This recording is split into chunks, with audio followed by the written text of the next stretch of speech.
Good evening and welcome to the week ending June 19th, 1943. My name is Henry Chap. Tonight we are going to listen to the Northwestern University Reviewing Stand, the Screen Guild Theater, Lights Out, and Fibber, McGee, and Molly. It all begins after I tell you about our Patreon page. If you love these vintage radio programs, consider supporting us on Patreon. Our page is titled World War II on the Air and in Print. You might be asking, what's in it for me? Well, I am glad you asked. On that page, we are following World War II one day at a time through newspapers and pop culture. We are doing this every single day through two separate timelines. The first timeline begins in 1938, a year before the war started. That timeline is published in the United States evening hours. Our second timeline begins in September 1941 and traces the United States' involvement with the war, and that timeline is in the United States morning hours. Both timelines feature daily newspapers and what I call broadcast day uploads. Those are basically everything I could find from a particular date. It could be 10 hours, it could be 1 hour. It's an interesting recreation of the radio schedule, and it makes you feel as if you are there. On the weekends, we also feature movies. What I try to do is recreate an actual double feature that was playing in the theaters that weekend. The price as of 2024 for just the vintage radio broadcast is $2 a month. The price for the radio broadcast and everything else is $5 a month. It really is a bargain for the amount of content that is shared. A link to our page is in the comments below. I can't stress enough how our Patreon page simulates the day-to-day grind of living through the war. You're going to love it. Just go over there, check it out, take out a free trial. It's a pretty cool thing. Well, tonight we have some great radio listening. The first program is sort of a news talk roundtable. It's called the Northwestern University Reviewing Stand. And the topic tonight, should war criminals be punished? It's interesting that there would even be a debate on that, right? Well, it will give you a great insight into what people might have been thinking at that time. The show is dated June 13th, 1943. Following that, it's the Lady Esther Screen Guild Theater and Love is News, starring Ann Sheridan and Jack Benny. Now, there are a ton of wartime references in this particular program. Well, there are in the Fibber McGee program we're going to listen to as well. But anyway, let's see how many you can catch and write them down in the comments and what they mean. This program is from June 14th. Next, it's a mystery with Lights Out and Prelude to Murder, written by that great radio writer, Arch Oboler. And to close it out, we have a great sitcom with Fibber, McGee, and Molly. At the beginning of the show, you will hear a station break from Chicago. Chicago WMAQ is the station. I used to live right by the transmitter from that station. Back in the early 1980s, my grandmother, who also lived very close to the transmitter, it was 50,000 watts. She had a cordless phone, and you could pick up the cordless phone. This is late 70s, early 1980s now, so I was about 10, 11 years old. And you could listen to country music. WMAQ back then was a country and western station geared towards truck drivers. But anyway, at the beginning of the show, you will hear a station break from WMAQ in Chicago and an ad for the wax. And after that, you will hear some music that is not from the Fibber, McGee, and Molly program for about 30 seconds or so. And I think that was caused by an engineer at the station at WMAQ plugging in the wrong line. See, programs were broadcast via telephone lines, and that's how the networks were made. Chicago carried the East Coast feed of this particular program, and possibly the West Coast feed was what was plugged in. Well, anyway, Fibber attempts to rotate the tires on Doc Gamble's car. Oh, and by the way, there's a surprise visit from a cast member that left earlier for the military. Lights Out and Fibber McGee are both from June 15th, 1943. Well, let's turn on this old tube radio. That's our time machine, and give this stuff a listen. Northwestern University presents The Reviewing Stand, a national forum devoted to public analysis of current events.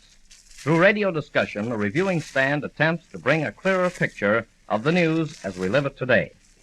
To analyze the question, should war criminals be punished, Northwestern University has invited as its panel guests David Bryn Jones, chairman of the Department of International Relations, Carleton College, Leon Green, dean of the School of Law, Northwestern University, Arthur P. Scott, professor of modern history, University of Chicago, and Curtis McDougall of the Medill School of Journalism, Northwestern University. Participating on the program as reviewing stand moderator will be James H. McBurney, dean of Northwestern School of Speech. Don't forget that you may obtain a copy of today's broadcast for 10 cents or the current series of 26 issues for $1. Please address all inquiries to the reviewing stand, Northwestern University, Evanston, Illinois, or to station WGN, Chicago.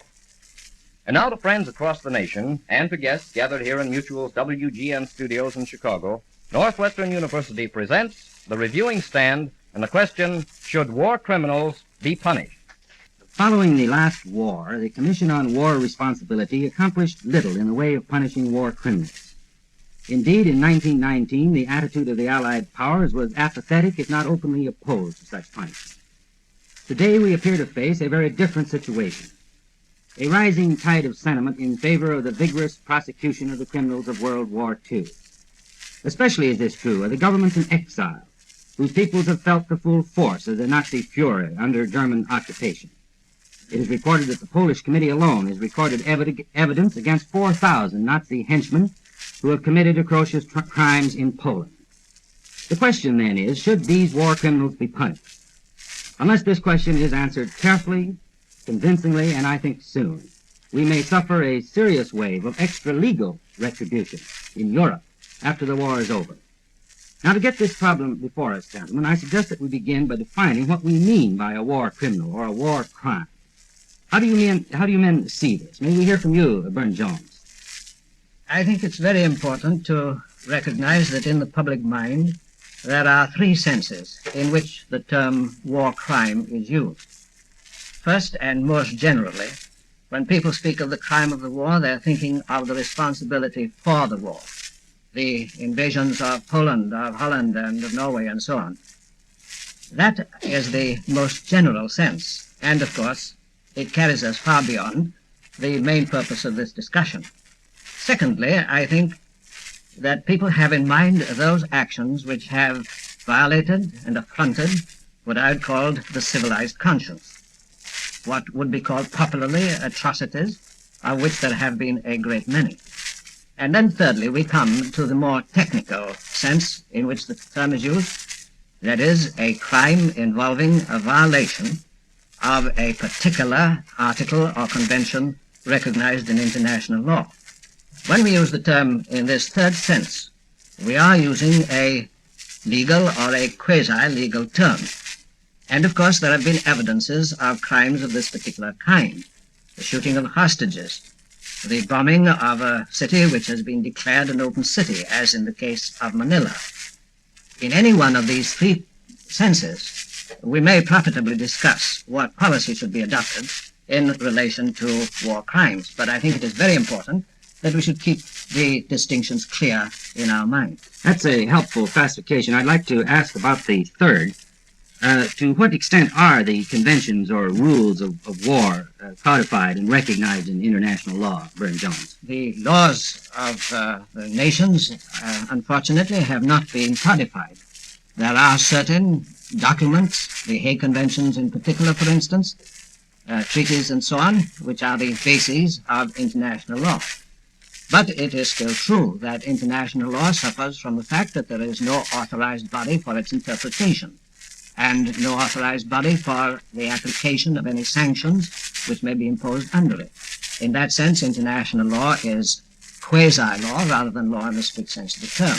How do you see this, Dean Green? Do you think we are concerned here mainly with legal crimes? No, I do not. I don't see the clear line of distinction between 1 and 3. It seems to me the people who planned the invasions and who worked out the theories of invasions and what they would do, in other words, the waging of total war in the neighboring countries of Germany, for instance, part and parcel of this whole picture of war criminals. I don't see how we could make any distinction between that group and the group who actually carry out the orders of the people on top. I'm not suggesting that there is any distinction in the sense in which Dean Green means. What I do mean is that the three kinds of crimes necessitate different procedures. You can imagine a court trying a legal issue, but I don't think you can envisage any court that is to try the question of war responsibility. McDougall? Well, because the international law is so ill-defined, it seems to me that we are concerned with the more important aspect of moral law, which changes from war to war. If we took international law as the criterion, we must remember the example, for instance, of the German submarines last time, which in the eyes of the American public was an atrocity, and which this time is not. McBurney, in your introductory remarks, you spoke of the rising feeling for punishment of the war criminals, mostly in the occupied countries. I think also, however, we must take cognizance of a antithetical attitude, which is very strong among the American people, some segments of them, that modern warfare is one in which no holes are barred, in which atrocities are accepted methods, in which the only difference is which side does it, that anything goes. Well, I think we all have encountered that attitude, that anything goes in modern warfare. How do you see that? Well, I don't agree at all. I believe that our enemies have used what we call atrocities this time as a matter of major strategy, and that some of those policies are ones which the Americans never conceivably would use. For instance, the bombing of open cities, which has been mentioned, the wiping out of cities, as was done in the case of La Vichy, the killing of hostages. I believe that if an American general were to occupy a city and use any of those methods, that he would be overwhelmingly denounced by the public opinion in this country. Do we have any disagreement on that? No. No disagreement, except that it doesn't affect what I have said about the importance of the distinction. I think you could try whoever may have been responsible for the particular crime of ordering the shooting of hostages. But I doubt very much whether you could have a trial in which the question of war responsibility would be decided. Well, now let me come to your point this way. Now, we all know that the Nazis have been charged with the cold-blooded murder of civilians, the shooting of hostages, and all sorts of brutal atrocities. Now, how many of these crimes are covered by international law? Most of them are simply violations of common decency, aren't they? The most important ones, I should say that there are very serious violations of actual conventions. The shooting of hostages, of course, is the most dramatic of them, the most serious of them. The bombing of an open city, as in the case of Manila. These, and of course, there is looting, which has been charged against the Germans and others to an extent which is unprecedented in previous wars. All these are clear violations of conventions of law, and they are capable of legal determination and of legal trial. Now, you mentioned in your early remarks, Burne-Jones, a third category, which seems to be of a somewhat different order, and involves the question of war responsibility. I'd like to ask this and see what you think of it, Scott. Do you think that the makers of war should be classed as war criminals?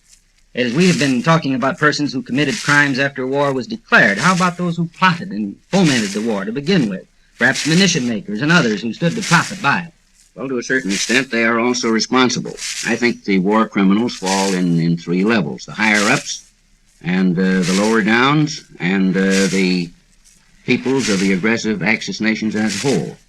But if you're going to deal with this matter of war responsibility, doesn't it have to be assessed, Dean Green, on a national basis before individual responsibility can be determined? No, I don't think so. I think in this case that the necessity of getting at the people who have violated the conventions of, I won't say civilized warfare, but the conventions accepted by civilized countries in waging war is a preliminary problem. Long before we get to the problem of trying to work out a means of properly punishing, if you use that term, at least dealing with the populations. Here are the individual people who have clearly gone beyond anything that we've known in prior wars and have subjected civilian populations especially to torture, to ravishing, to burnings, to things that are utterly unheard of in any civilized countries heretofore. And those people, those individuals who are responsible are those who, in my mind, fit the category of war criminals. Now, they may be high up, they may be low down. Any person who has had the choice in dealing with civilian populations, especially in other countries, who has taken advantage of his position to inflict these terrors and these tortures upon the population fall in that class and should be dealt with first, it seems to me. McDougall? Well, Green, I think what Bryn Jones meant in his definition and what McBurney meant in his question is the responsibility prior to September 1st, 1939 on the part of our diplomats and on the part of our peoples for the war. And if we tried to pin that responsibility and punish for it, you and I would be included somewhat among the list of criminals. It seems to me that's utterly impossible. We should rule that out. Exactly. Isn't the question of war responsibility beside the point for the purpose of our discussion? Because it seems to me that what happens there will be a matter for the peace settlement.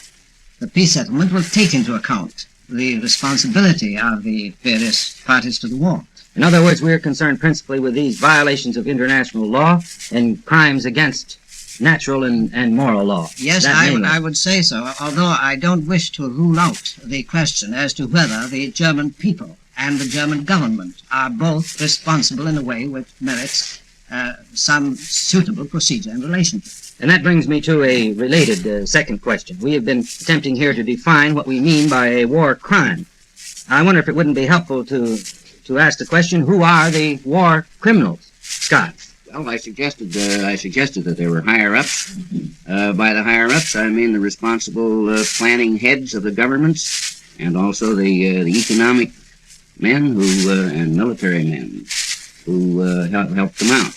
Do you think that the soldiers who commit war atrocities can be held responsible? Not in general. If they go beyond their orders, yes. Yes, do you think, Mr. Green, that the commissioners that are in charge, for instance, in Holland and in France and in Czechoslovakia, Seyss-Inquart in Holland and so on, could they be held responsible for the shooting of hostages that take place under their administration? I think the Hitler gang proper, starting with Hitler, Goering, Goebbels, Himmel, Rosenberg, Hess, that whole group would fall within the scope of war criminals, and then the administrators that have been set over Poland and Holland and Belgium and who carry out these orders and who have a great deal of discretion in carrying them out would all fall within the group of war criminals. Isn't there a legal presumption, Green, that an officer or soldier is not responsible in his own person for the execution of orders coming from a superior? Oh, I think that's true. We're not talking about that. Of course, if some that was soldier... used in the last war, wasn't it, to protect many people?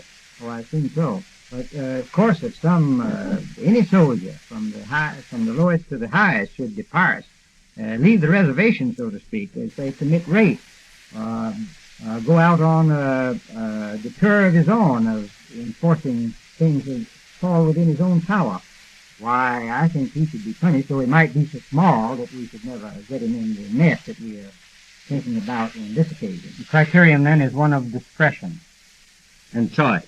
Yeah. I think there would be some advantage in spending a moment with you to dispose of crime in the simplest sense. Can we set up a court for the trial of what I would call the strictly legal offenses which may be committed? And if so, what kind of court?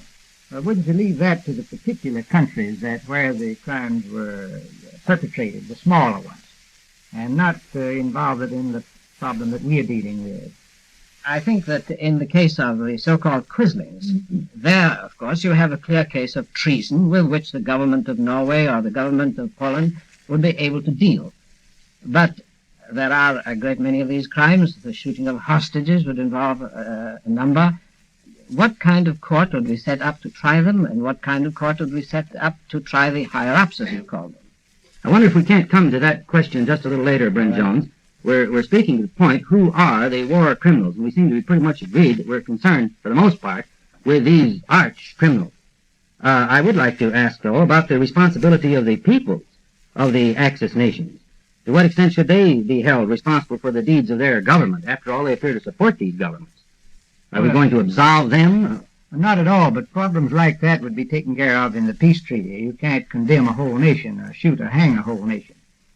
Well, I think also our perspective should be entirely toward the future, but I think we can go altogether too far in saying we're fighting only the leaders of the German people. We have no war with the people themselves. As a strictly practical matter, there are mitigating circumstances, of course, to explain how the Germans came to support Hitler, how the Japanese people became so fanatical. But from the practical point of view of the future peace of the world, we are faced with the question, is some punishment nevertheless justified, just as we punish a child regardless of how much he's been tempted by somebody else? And there I think that we must consider the German people as a whole as criminals with mitigating circumstances. But that's not our problem here this morning. We are dealing here purely with the individual responsibility. Well, we're defining what is a war criminal. Yes, and in that we mean that there are certain people you can put your finger on. Well, I say they're all criminals. Well, in that sense, then you could say the whole world is criminal That's because right. they're more or less irresponsible. Well, But we're not dealing with that problem. On that particular point, I think it's rather important to keep clear in mind that the punishment of the German people will come from the result of the war, defeat and the destruction which precedes it, and the sufferings which will produce that surrender. All these will be part of the punishment of the German people for their responsibility for their government. Beyond that, our task will be not so much to punish, but to see that the German people shall never again be able to do what was done in 39 and in the years that followed. Well, that's just exactly the point. I want to be sure that when the war ends, that the German people have felt that they have punished enough.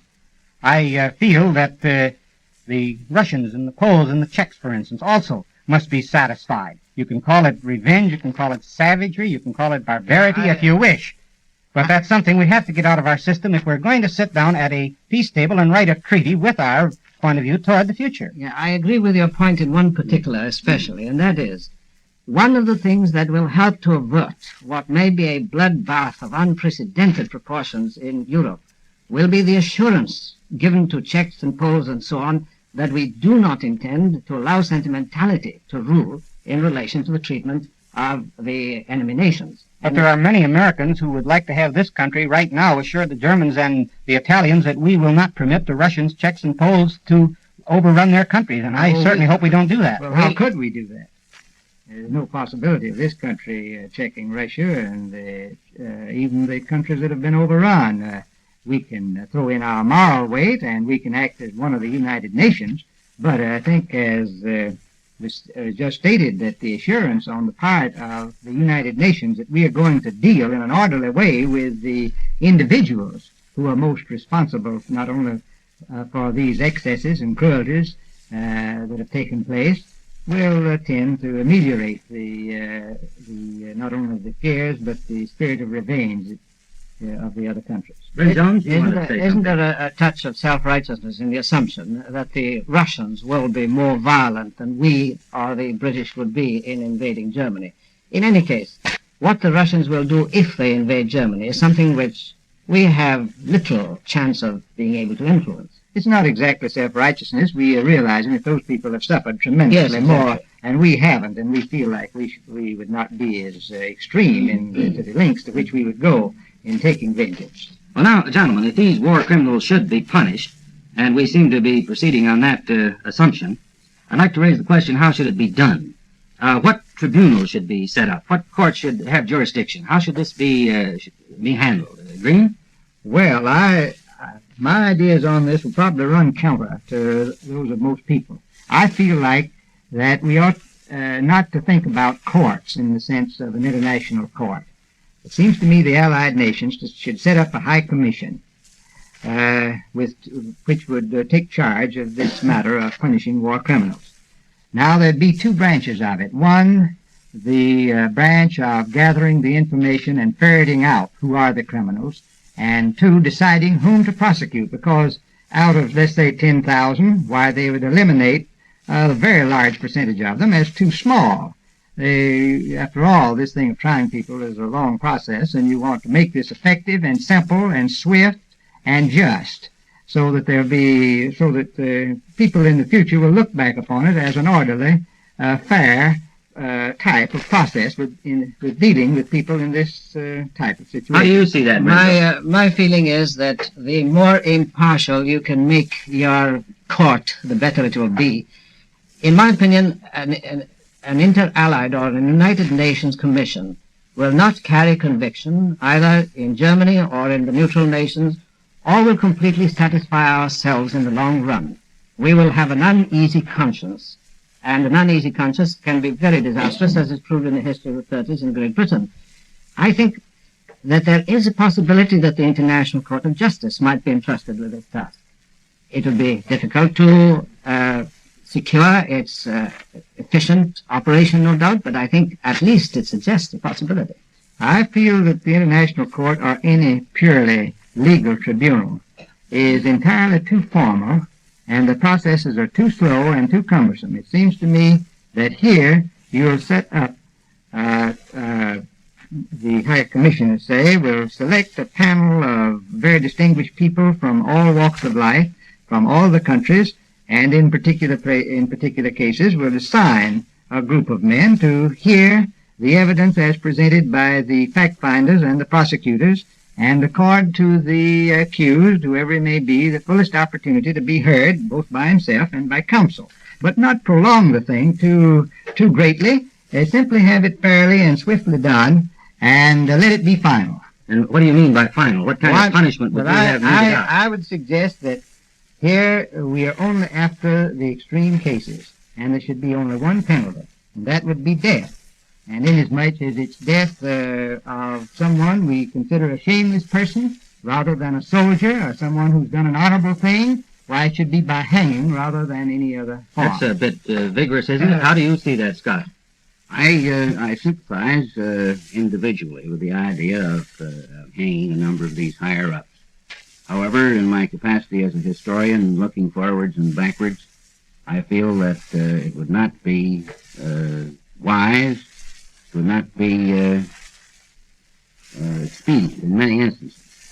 Do you agree with that, agree. I think that the important thing, even with regard to the treatment of war criminals, is, as McDougall said earlier, to look to the future rather than to the past.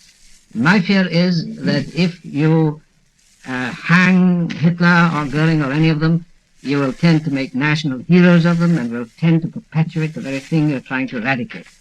Scott, I was looking up on the Congress of Vienna a couple of weeks ago for the class that I'm teaching in military government. I ran across what they had to say about Napoleon Bonaparte when he came back from Elba. They declared that Napoleon Bonaparte has placed himself without the pale of civil and social relations, and that as an enemy and a disturber of the tranquility of the world, he has rendered himself liable to public vengeance. Now, they thought just as badly of Napoleon in those days as we think of some of our main enemies now, and yet all they did was put him on St. Helena.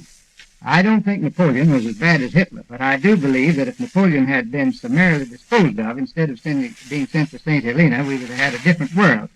It's always been true that the general populace says, well, you'll never do anything with the higher-ups. It seems to me there's a fundamental point of justice involved here. That if the big shots, that if these people who cause all of the trouble are not going to receive the full extent of the punishment we can give them, why, there's no such thing as ever in the history of the world preventing just such gangsterism as has occurred in this war. Well, I think the most important point of all, it can be said in just a few words. We've got to get rid of these fellows and get them out of the world so they don't continue as a potential threat to the peace of the world in the future. No use having them hanging around. They're no good. Well, not alive. Don't you think that on that word, hanging around. Don't you think that the most important thing is to see to it that such persons will not have the capacity or the power to do what they did now, rather than to wreak vengeance? Why didn't you deal with Dillinger that way? I agree with eliminating Hitler and send him to exile if you like. But what I'm concerned about is that anything that is done must meet the moral approval of the world if it's going to have long-range consequences in the past. Do you doubt that the whole world would feel like that justice had been meted out if those people were hanged? I'm rather concerned about the feeling of Germany, who we may hope in the long process of time will be a part of the civilized world. Do you think we're going to punish these criminals to satisfy the Germans? No, we're going to punish them because justice demands it, and there are practical, expedient reasons. For instance, the satisfaction of the resentment of the occupied countries and of those oppressed peoples who have suffered so much. In my opinion, that will mean a mitigation of the possibilities of violence after the war. Well, gentlemen, I think that we may summarize the attitude of this group, certainly as one favoring the vigorous prosecution of the arch war criminals under the provisions of international law and the dictates of common decency and morality. This to be done without malice toward the people of the Axis nations and in the interests of the political and social rehabilitation of these countries along constructive lines. Thank you, gentlemen. You've been listening to the Northwestern University Reviewing Stand analysis of the topic, Should War Criminals Be Punished? With David Bryn Jones, chairman of the Department of International Relations, Carleton College, Leon Green, Dean of the School of Law, Northwestern University, Arthur P. Scott, Professor of Modern History, University of Chicago, and Curtis McDougall, Medill School of Journalism, Northwestern University. If you wish a copy of today's broadcast for 10 cents or the current series of 26 issues for $1, please write to the Reviewing Stand, Northwestern University, Evanston, Illinois, or station WGN, Chicago. Next Sunday, we shall analyze the role of the engineer in winning victory for the United Nations. Guests at the Reviewing Stand microphone will be Earl T. Compton, president of the Massachusetts Institute of Technology, William E. Wickenden, president of the Case School of Applied Science, Henry T. Heald, president of the Illinois Institute of Technology, and Arthur W. Eschbach, dean of the Northwestern University Technological Institute. We invite you to join our audience next week at this same hour for the Reviewing Stand discussion, What America Asks of the Engineer. The Northwestern University Reviewing Stand is broadcast every Sunday over the Coast to Coast Mutual Network from station WGN in Chicago. Jack Callahan speaking. This is Mutual.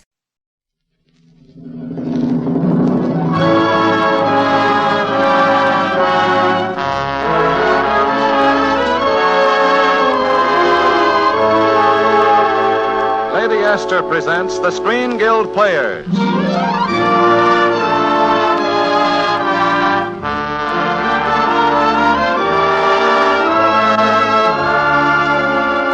The Screen Guild play tonight, Love is News.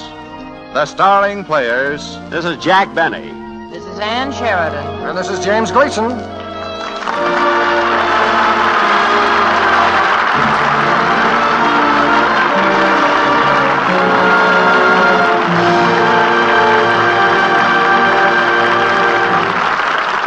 Tonight, Lady Esther presents the Screen Guild Players in that delightful comedy, Love is News, starring Ann Sheridan as Tony Gateson, Jack Benny as Steve Layton, and James Gleason as Marty Canavan.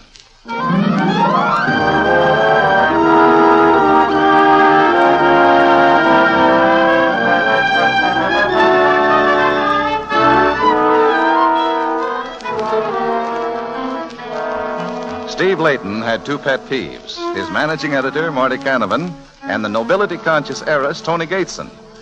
As our story begins, Steve has just been fired from his job on the Daily Express and has gone to a nearby restaurant where he is playing the pinball machine and concentrating on hating Marty Canavan. Well, Stevie, my boy, I thought I'd find you here. Stevie, I've changed my mind about firing Fire away, you. Canavan. You're ruining my pinball game. No, Stevie, is that any way to talk? After all, I gave you your first job. I've watched you develop into the best young reporter in this town. And believe me, Stevie, I'm proud of you. You are? Why, we've had some great times together, haven't we? Remember the time I dressed you up as a chambermaid and you stole the papers out of Senator Randolph's room? Yeah, the old potbelly walked in on me and tried to get me to go dancing with him. Yeah? And he couldn't even rumba, you remember? And the time I sent you out to trail old Judge Pinkham? Yeah. I found him in a taxi with a blonde. Yeah! She turned out to be your wife. Yeah! Yeah. My third wife. What was her name again? Shapiro. Maureen Shapiro.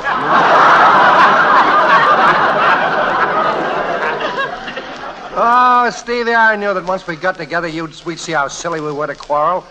Why, Stevie, we're like Damon and Pythias. Romeo and Juliet. Anthony and Cleopatra. Yeah, Bromo and Seltzer.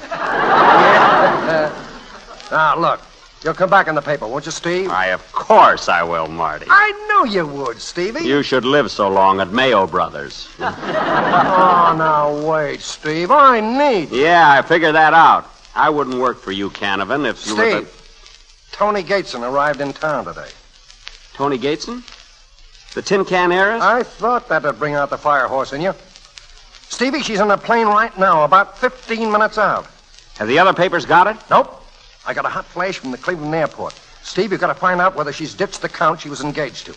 Yeah. If I play my cards right, I can scoop every sheet in town. You can beat the other reporters at the airport easily. From then on, you're on your own. Oh, boy, the tin can heiress and the count. What a story. Canavan, you just hired yourself a reporter. Good boy. Get going. Just a second. I think this pinball machine is going to pay off.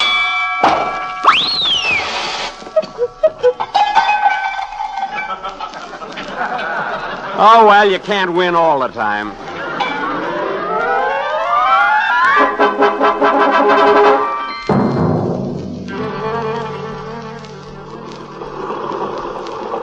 Ah, yes, right on time, right on time. Excellent work, pilot. Have a nice trip? Yes, sir. No trouble at all. Fine. Are you Miss Gateson, young lady? No. I'm Tony Gateson. Well, Miss Gateson. Say, did anyone ever tell you that you look like Ann Sheridan? No, 2 or 3 of the Warner brothers. And I thought it was my idea. That's besides the point, though. I came here to warn you that there's a bunch of reporters waiting outside for you.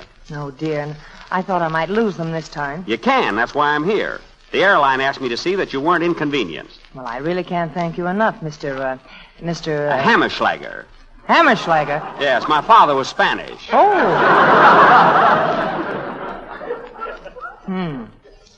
Now, I know how you feel about these smart aleck reporters, Miss Gateson. They're always annoying our passengers. Your company is very thoughtful. Will you have a cigarette, Mr. Hammerschlager? Thank you, thank you. A light? No. I'm going to put the cigarette in my hope chest as a souvenir of a real live countess. If that's what you're saving it for, have a light. Oh, I see. You mean the no-count took the count. Yes. Well, that's news. No wonder you're so anxious to escape reporters. All I ask is a few days to get as much distance as possible between me and His Highness. After that, they can print what they please. But they'll say you're going looking for another count. No, thanks, mister. Never again. When those phony counts look at me, all they can see is money. What? When they look at you, all they can see is money? That's all. 4F eyes.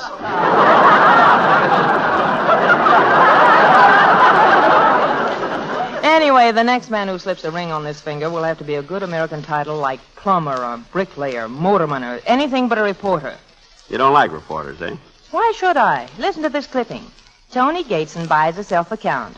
Tin Can County says American men are bores. An exclusive interview by Steve Layton. Steve Layton, eh? Yes, Steve Layton, gentleman of the press. He must have the mind of a moron. Oh, I wouldn't say that. He probably wears a toupee. Well, only on cold nights. Say, how do you know so much about Steve Layton? Well, I don't really. I just see him around the YWCA a lot, you know. Oh, is that so? I'm beginning to wonder about you, Mr. Wonder about me? Uh-oh, look out there on the field. Who are all those men? Oh, they must be reporters. Yeah, the same thing had occurred to me. Well, you won't need me anymore, Miss Gateson. I have a phone call to make. So long. Hey, there she is now. Coming through. Let me out, please. Gangway there. Hey, stop Steve. Somebody stop him. Oh, it's too late now. Well, what did Mr. Hammerschlager do? Mr. Hammerschlager, lady, you were talking with Steve Layton. Oh. Yeah. Steve Layton? Why, he said he was sent by the airline ship. Ah, that's Steve, all right. Now, how about a statement for the rest of the press, Miss Gateson? Why, yes. Yes, I'll make a statement. No, quiet. Quiet, please, boys. Ready? Take this down, please. Miss Antoinette Gateson, Tony to you boys, takes pleasure in announcing her engagement to Mr. Stephen Layton of the New York Express. What? Yes. And as a little engagement gift, I'm settling $1 million on Stevekins.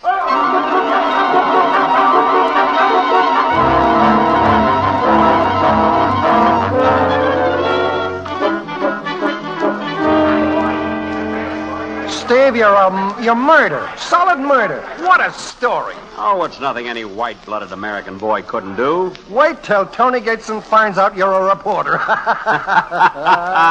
Will she burn? Here you are, boss. Today's Chronicle, Globe, and Dispatch. Oh, thanks, boy. Now, let's see what the Globe thinks is news, Steve. Tony Gateson to...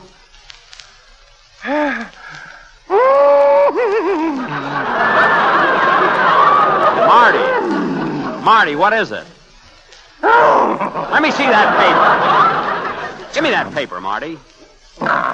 Tony Gateson to marry a reporter. Steve Layton gets tin can heiress and $1 million. Steve Layton? Hey, she can't do this. It's a plot. Give me the other papers, quick. Reporter lands heiress, gets $1 million. Marty, I've been framed. Marty, say something to me. Steve, this is a funny business, isn't it? The biggest news break in months happens to someone on my own staff. And every paper in town scoops me. I know, Marty, but gee, I couldn't do But anything. that's the way it goes, I guess. Yeah. I'm sorry, Marty.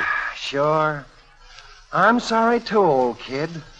Now get out of here! You're fired! Marty, wait, this is a fake. I'll make her eat this story. You're finished! You'll never make another dime in this town on the newspaper. Get out! Marty! Well, you feel that way. Mr. Layton? Yeah? I just read the news. Congratulations. Thanks, pal. I represent the Wilson Marine and Launch Corporation. Would you be interested in buying a yacht? No, I wouldn't be interested in buying a yacht. Well, how about a nice pair of water wings? Well, maybe I could use a pair of water wings. I'm thinking of drowning myself. The hard way. Mr. Layton, I'm from Henderson Motors. We happen to have a very fine Packard in stock, and I'd thought... Go away, will you? It's right downstairs at the curb, Mr. Layton. Just drive it yourself and see what a bargain it is. I have the keys with me. I can drive it myself? Oh, you bet. And give me the keys. I think I'll take a little trip out to the Gateson estate. To see your sweetie? Yeah. Well, give her a kiss for me. Oh, I will. Just before I saw her in half.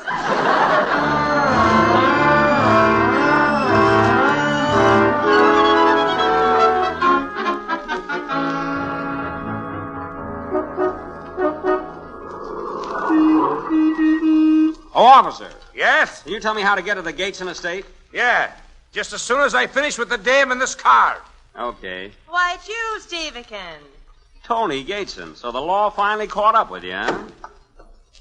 Hello, Stevekins. Have you seen the papers?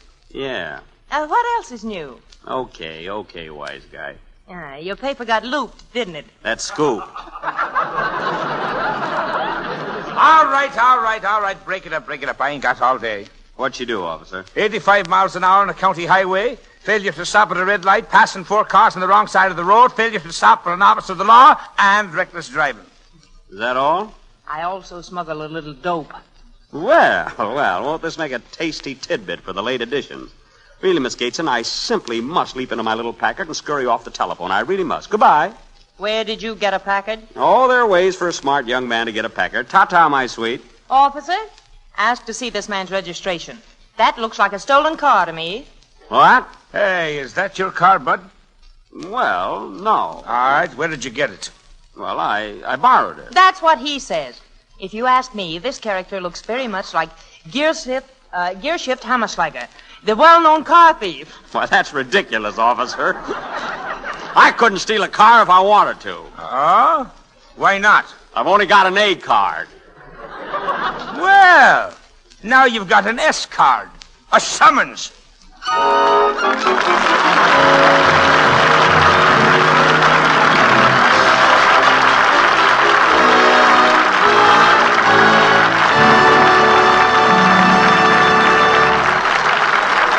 And so ends Act One of Love is News, starring James Gleason, Ann Sheridan, and Jack Benny.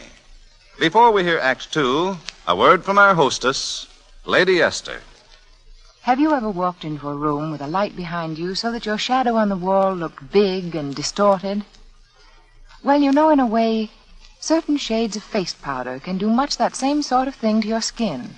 I mean, certain unflattering shades of powder can seem to create false shadows on your face, can make you look older. Now, are you sure that the shade of face powder you're using right now isn't a false friend? Are you sure the shade of powder you're using makes your skin look not older, but younger, fresher, lovelier?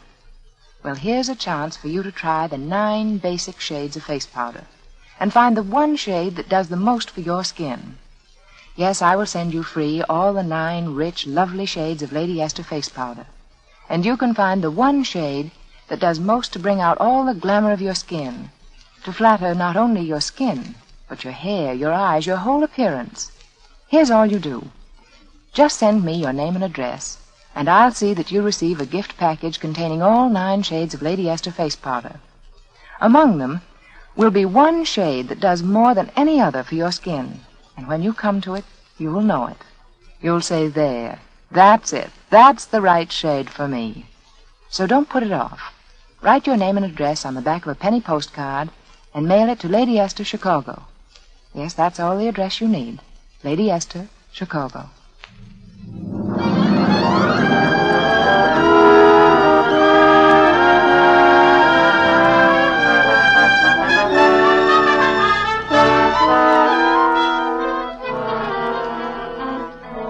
And now the curtain rises on the second act of Love is News, starring Jack Benny as Steve Layton, Ann Sheridan as Tony Gateson, and James Gleason as Marty Canavan. Steve and Tony are in the small-town courtroom waiting for the judge to decide their cases. All right, court is now in session. Well, young woman, reckon I better collect a fine from you. How much money have you got, huh? But, Judge, can't you wait until my lawyer gets here? No, I let you call him, but I ain't waiting. I run an honest court, and I don't like lawyers around. Honest? We make 2 10-cent phone calls, and you charge the $1. Not that I mind the money. The 80 cents was for tax. What kind of tax is that? Well, I ain't got a name for it yet, but it'll come to me. You're wasting your time, Judge. You belong in Washington. All right. Let's get along with the fining. I got a date this afternoon. I'm going catfishing. Catfishing? Do people actually try to catch those silly things? You're feeling pretty chipper there, ain't you, Bub? Why not? Henderson Motors told you I had permission to drive that Packard. I'm in the clear. I reckon that's right. Young woman, how big a fine can you afford? Just let yourself go, Judge. I'll write a check. Not in this court you won't, huh? One speeder we caught gave me a check on the bank, and it turned out he never had no account there. Who was that scoundrel? Signed himself Julius Caesar. Got $25, young woman? $25? Yes. Judge, that's an insult. Miss Gateson is one of America's richest heiresses. Oh, she is, huh? Make it $50. Sweet of you to help me, Stevie. Well, you wouldn't expect me to desert my fiancée. You can't shove this girl around, Your Honor. Her father's a big man. Oh. Controls a dozen banks, half a dozen railroad companies. Has a half interest in an iron claw machine. An iron claw machine, huh? Make it $100. If he hears about this, he could make plenty of trouble for you. He's so influential, even his butcher speaks to him. Oh. Well, now you got me scared. Young woman, I ain't going to find you a single lead cent. That's red cent. Ain't you seen them new pennies, sonny? Well, it's certainly sweet of you not to find me, Judge. Yes, isn't it? Instead, I'm going to throw you in jail for 30 days. Well, how do you like that, Miss Gateson? Hey, Homer. Yep, Judge. Put this young woman in cell 13. Oh, you love that. It's the cell with a view. Really? A view of what? Cell 14. But, Judge, we're reserving cell 13 for 88 keys. Well, don't worry about him. You know, he's still giving the farmer's daughter music lessons. Well, okay, Judge. And look, put this young feller in the cell next to her. Hey, wait a minute. I haven't done anything. What are you putting me in jail for? For laughing at catfish. Now get going. Go on.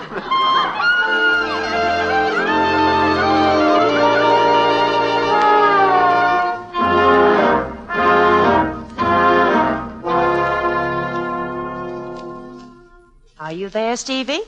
Yeah, I'm afraid so. Now, this is such a charming old jail.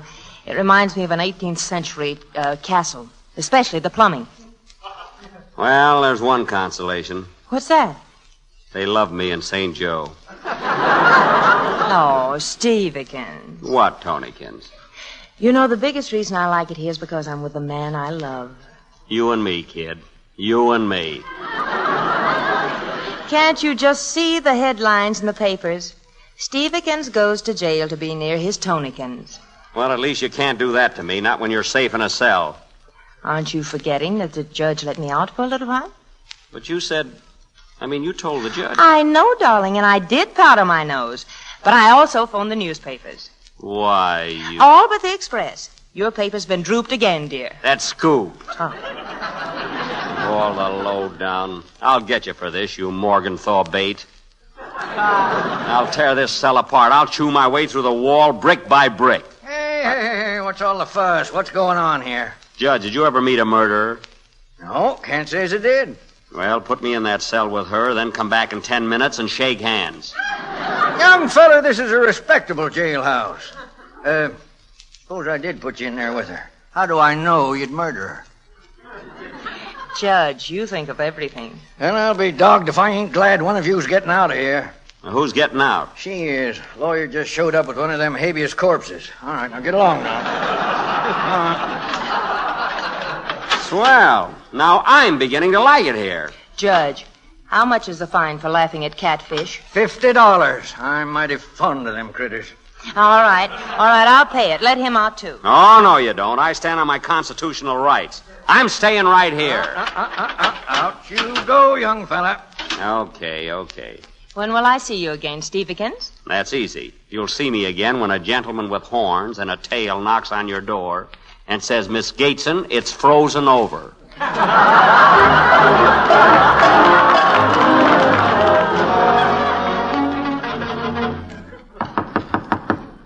Come in. Hello, Steve. I couldn't wait for it to freeze over. Look, this is my room, and that ermine wrap you're wearing doesn't match the wallpaper. Things like that upset me. Well, shall I remove the wrap, or will you remove the wallpaper? Neither. If you're doing relief work, the slums are 2 blocks east. Now, good night. You'll have to throw me out. And sit down. I never wrestle with strangers. What are you doing, dear? Sewing on a button? No, making a crazy quilt. Here, darling, let me sew that. You? Well, why not? I'm really good at it. This I've got to see. Here's the button, here's the needle, and here's what every young girl should know about sewing. I won't need it. Well, you certainly look domestic. By the way, aren't we still engaged? After fashion. Well, in that case, come here. What are you going to do? Something that's done in the best engaged circles, known as a kiss. Not too late to back out. Are we still engaged? Yes. Well...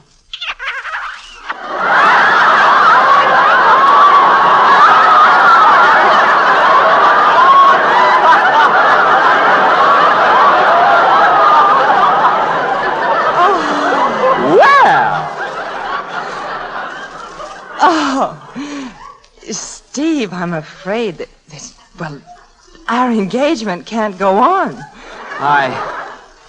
I see what you mean.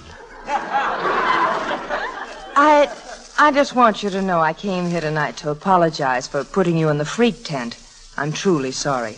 Well, Tony, I'm sorry I was so nasty. You weren't nasty, Steve. Yes, I was. I was a perfect stinker. No, you weren't. Oh, yes, I was. Well, don't quit now. I feel terrible. You lost your job because I let your paper get pooped.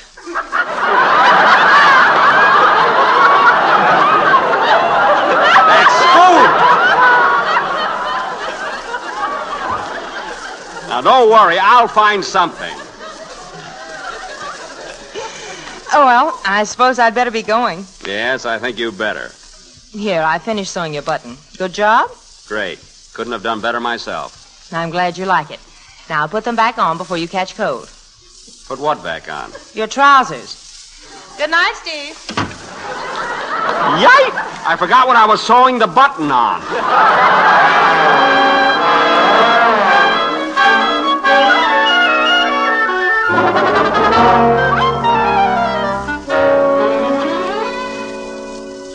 Well, just cast your eyes on this button, Canavan. You ever see any better sewing? Now listen, Steve. Look, the thread goes right Steve, through the hole. Will you forget the button and listen? I've got a surprise for you. And she never stuck herself once. What do you think of that? I think you're nuts. Oh. But you're a lucky boy, Steve. You've got a swell girl and a swell job. You're darn right I got a swell girl. You're darn right I got a... Huh? What job? You're rehired and promoted to city editor. Findlay quit and you're taking over. Is this on the level? Oh, my word of honor. Nuts to that. Is this on the level? Yes, my boy, I'm giving you a job. Take a look at the door of Findlay's office. Go ahead, read it. Stephen Layton, city editor. Well, I'll be... This isn't like you, Canavan. Your mother's the only person you ever gave anything to. And that was a hotfoot. I know you've got the stuff, Steve. That Gateson thing was just a bum break. You've certainly made it tough for me, Marty. Tough? Yeah, and I got to convince myself that you're not a heel. Always kidding, Steve. Well, go on in. Get acquainted with the furniture. Okay, but I don't believe it. He's not a heel. He's not a heel. He's not a heel. How do you like that guy? Me give my mother a hot foot. At that, I'll bet she'd jump about 3 feet. He's not a heel. He's not a heel. He's not a heel. He's not a heel. Congratulations, Mr. Layton. Oh, hello. How'd you get in here? I sneaked in. I wanted to be the first to wish you luck on the new job. Like the flowers on your desk? Sure. Wait a minute. What's wrong? There's a peculiar smell in the air. How'd you find out about this job so fast? Well, I knew it. You cooked it up yourself. Well, why not? After all, it's my fault you were fired. My father happens to own stock in the paper, and I told him how clever you were, and he said that... That's enough. The deal's off, Tony. Oh, but Steve... Skip it. Nobody can buy me a job. Now, please, Steve. I was only trying to straighten things out again. Did I do it wrong? In a big way. Just because your old man is a millionaire, you think you can buy anything in the world. Well, I'm not for sale. My career isn't for sale. From now on, you forget you ever met me. Goodbye and good luck with your next train seal. Steve. Here, our engagement's over. Take back your old button.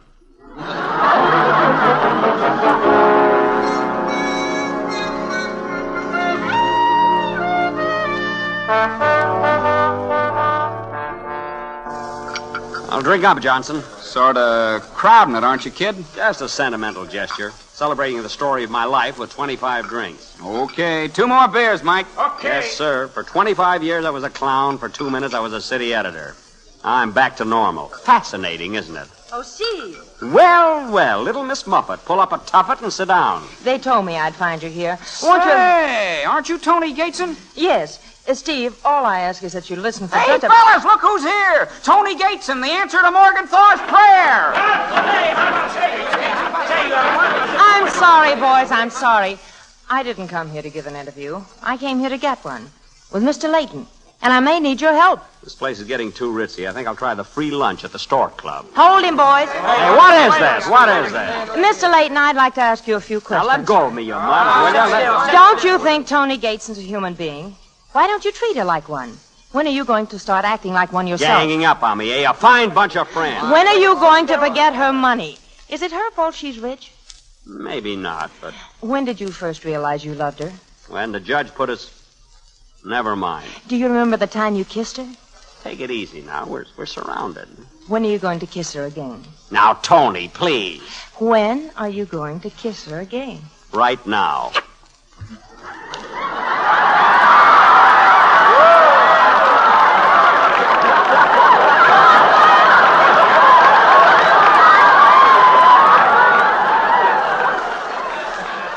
Now I know why they loved you in St. Joe.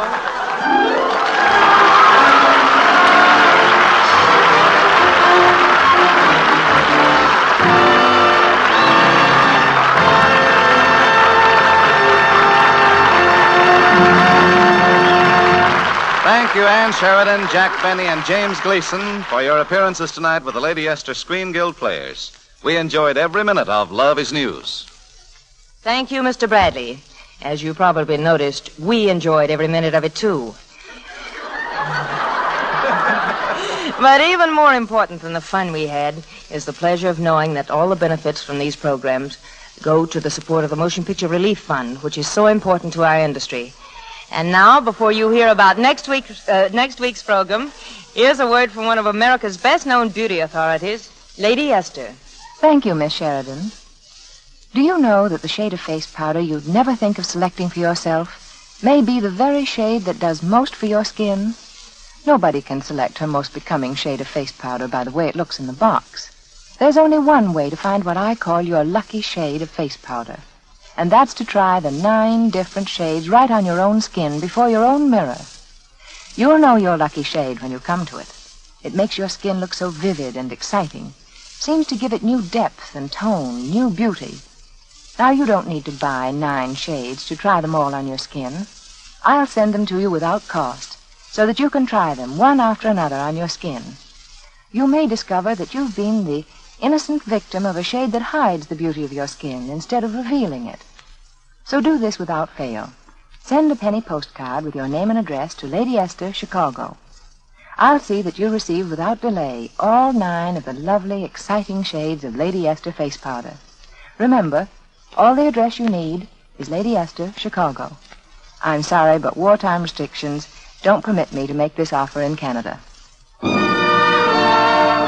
Next week, the Lady Esther Screen Guild Players will present their radio version of a great motion picture, Backstreet. It will star Martha Scott and Charles Boyer. Be sure to listen. Jack Benny appeared tonight through the courtesy of Mary Livingston. Ann Sheridan can now be seen in the Warner Brothers production Edge of Darkness. James Gleason can currently be seen in the 20th Century Fox Technicolor picture Crash Dive. Music on tonight's program was arranged and conducted by Wilbur Hatch. To save materials, buy the larger size of Lady Esther face cream. Truman Bradley speaking for Lady Esther, saying thank you and good night. This is the Columbia Broadcasting System.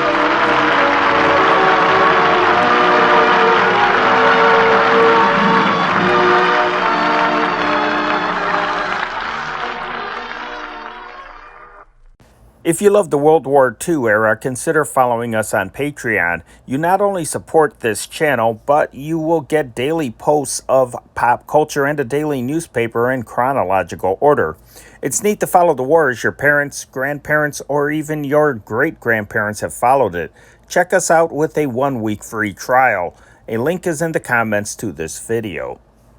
Ironized Yeast presents Lights Out. Everybody.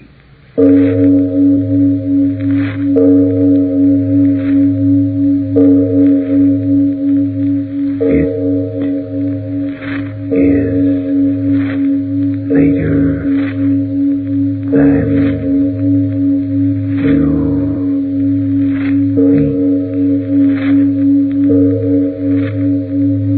think. Lights Out brings you stories of the supernatural and the supernormal, dramatizing the fantasies and the mysteries of the unknown. We tell you this frankly, so if you wish to avoid the excitement and tension of these imaginative plays, we urge you calmly but sincerely to turn off your radio now.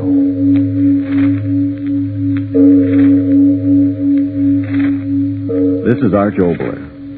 Due to circumstances beyond my control, we're unable to bring you the play Alter Ego as planned. I hope we'll be able to present it soon. You know, someone once said that one disease of mankind would never be visible under a microscope, no matter how powerful. The disease, jealousy. And that's our story for tonight. Prelude to Murder. But first, Frank Martin. What would you give to be able to breeze through your work and really enjoy your fun?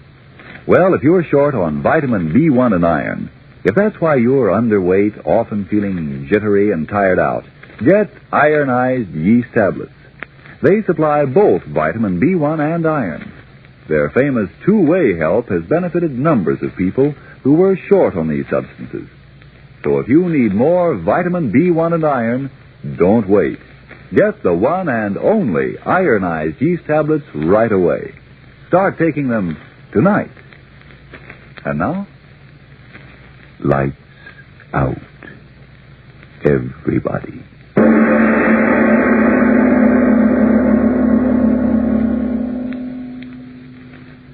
It is said that for every word a man speaks, he speaks another word within his mind that only he himself can hear.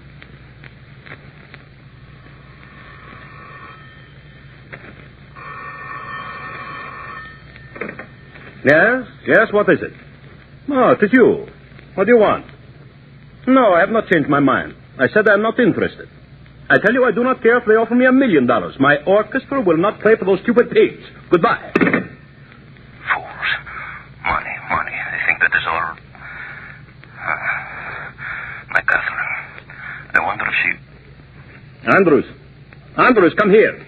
I beg your pardon, sir? Come here. Well, I didn't hear you, sir. You called? Certainly I called. My wife, has she returned yet? Sweet Catherine. No, sir. I'm sorry, sir. Madam has not yet returned. Where can she be? The streets, wet, slippery. Didn't she say when she would be back? Well, speak up. Oh, no, sir. She apparently didn't expect you home so early. If I might say so, sir, I heard her mention something about meeting Mr. Smith at the art gallery. Smith, who's he? Smith? What Smith do you mean, Andrews? That young man, sir. That young artist. Young artist. I am old. Oh. That will be all. Very good, sir. Young artist. Catherine is young. Alex, dear, are you home? She's here in a moment. Catherine, I'm here in the library. Oh, Alex, I'm so sorry I was late, but I had no idea you were coming home early. No idea I was coming home early. I hope I haven't kept you waiting long, dearest. No, I have just returned. You had a good time? Oh, yes, but I'm tired. This chair feels good. Her arms outstretched. A young girl. Too young. And can I use some dinner? Oh, dinner can wait. You were alone all day? No. My poor feet. That idiot David. David. She calls him David. Who is David, Catherine? What did you say, dear? David. Who is David? Oh, well, that's Smith, you know, the young artist we met at the Johnsons a few weeks ago. Young. Oh, you have made friends with him? Yes, he was here for tea last week, didn't I tell you? Oh, perhaps you did. I don't remember now. He's such a silly young man. Her face, how it is glowing. Her eyes. Alex, why are you staring at me like that? Oh, I'm sorry. I was thinking of tomorrow's concert. Come, dear. Sit by me. Yes, tomorrow's concert. Oh, Alex, you're all tied up in emotional knots. But you are, dear. What you need is a vacation. Away from box office and orchestra and public. Perhaps even away from me. From you? No.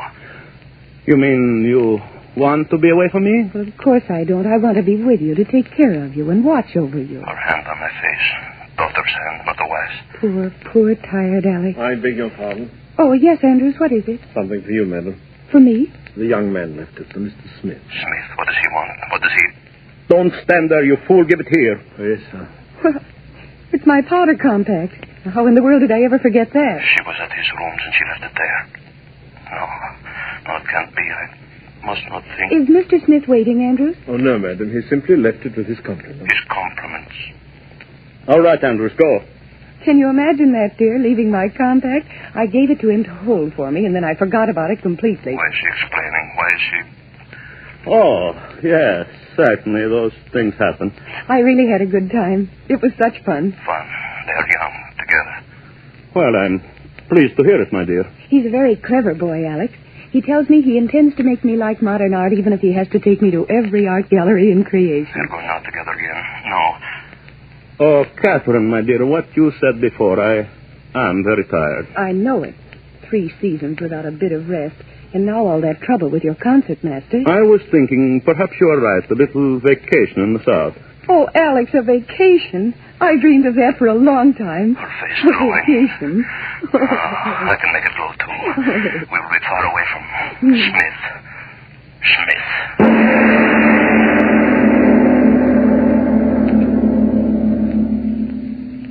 No, David. David, please stop. Now, I can't laugh anymore. You must hear the end of it. So Little Red Riding Hood said, "What long ears you have, Grandmama." And the wolf said... Oh, the wolf said... The wolf said... Oh, there you are, you two. Oh, now, is that nice, David Smith, taking Mrs. Nadova off to the darkest corner of my conservatory? What? I can't imagine what you two have been doing here. Oh, but it is romantic. I've just been telling Mrs. Nadova about Little Red Riding Hood. Oh, why, you naughty boy. Huh? Oh, but it's perfectly all right with me. It is romantic here. But don't let the maestro catch you. Please, don't say such things, Mrs. Crackle. Oh, why, now, you mustn't get angry with little me. Well, I'm sure I don't blame you. David's just the handsomest thing. You'll pardon us, Mrs. Crackle. Shall we go, Catherine? Yes, please. Oh, you're not leaving. I'm sorry, Mrs. Crackle, but I'm very tired. But the maestro, what? Well, he told me he was calling for you. Yes, I know. Will you be so kind as to tell my husband I'll meet him at home? I can't imagine what you two are so angry about. Oh, there's Henry signaling to me. That man is simply lost without me when it comes to making a party a success. Well, I'll be back in a moment.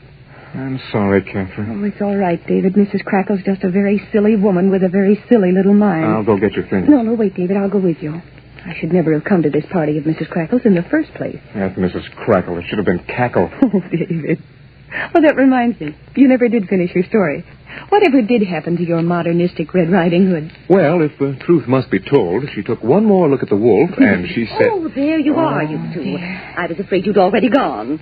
I've a surprise for you. Here she is, Maestro. Alex. Oh, how nice you've come for me. I got away from the rehearsal early. Alex, you've met David Smith, haven't you? Smith, what is he? Oh, yes. Yes, I believe I have. Glad to meet you again, sir. Sir, he wants me to look old in her eyes. Catherine, I hope I'm not disturbing your plans by this early arrival. Well, of course not, Alex. Your wife, she's very angry with me, Maestro. Angry? Yes, I've got a very dark conservatory, and I do manage to blunder in there at the most inopportune time. Mrs. Crackle. No, she cannot mean... I do not understand you, Mrs. Crackle. Oh, I don't mean anything. I just meant... Please, Mrs. Crackle. Well, You see, Alex, Mrs. Crackle's imagination is exceeded only by her good taste. I'm sure you understand what I mean. Good day, Mrs. Crackle. Thank you for the very interesting afternoon. Shall we go, Alex? Come, David. Mrs. Crackle, what did she see? What did she see?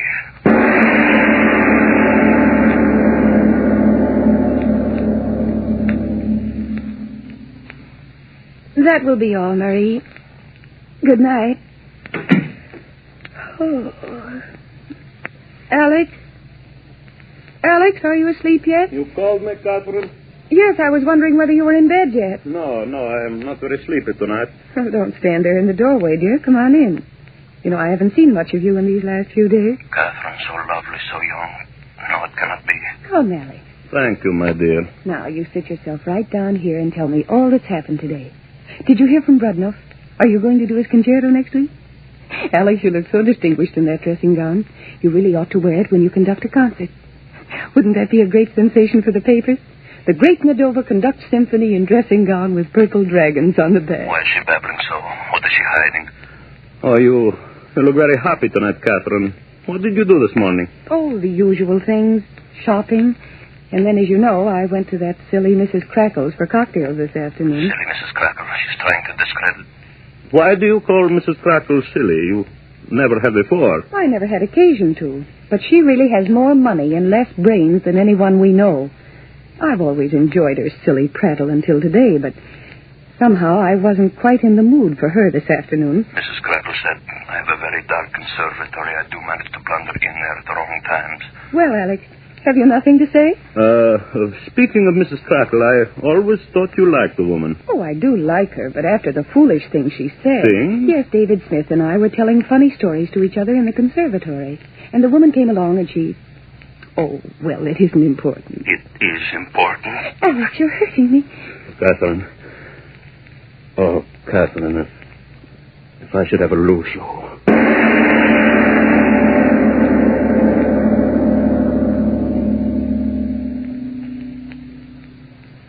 Now remember, Joseph, everything must be in order by Saturday. Our plane leaves at midnight. You understand? Midnight. Yes, Maestro. The luggage, all is in order? Oh, yes, Maestro. Oh, by the way, Maestro, I wired Washington this morning. Oh, so did you cable Schumann? Yes, Maestro. I said you would be pleased to accept his invitation to conduct the Philharmonic, and that you expected to be in Buenos Aires not later than the 1st of September. Excellent, Joseph, excellent. This is a little surprise for my wife. She does not know where to stop off in Argentina. So, surprises are good for wives, eh, Joseph? But not for husbands. Why did he say that? What do you mean, Joseph? No, I simply was making a joke, Maestro. The man is hiding something from me. Smith, my wife. I do not like poor jokes, Joseph. I'm very sorry, Maestro. Why is the fool sorry? What is he thinking? What does he know? Is there anything else, Maestro? Huh? No, nothing at all. Joseph. Yes, Maestro? Why did you say... Did you mean...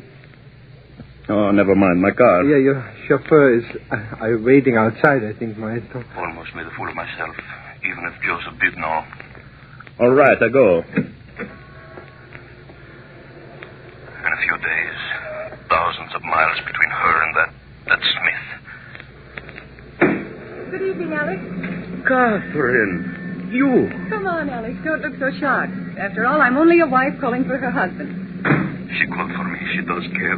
But Catherine, I did not expect you to call for me. Well, the unexpected is always interesting, isn't it? Well, home we go, Alex.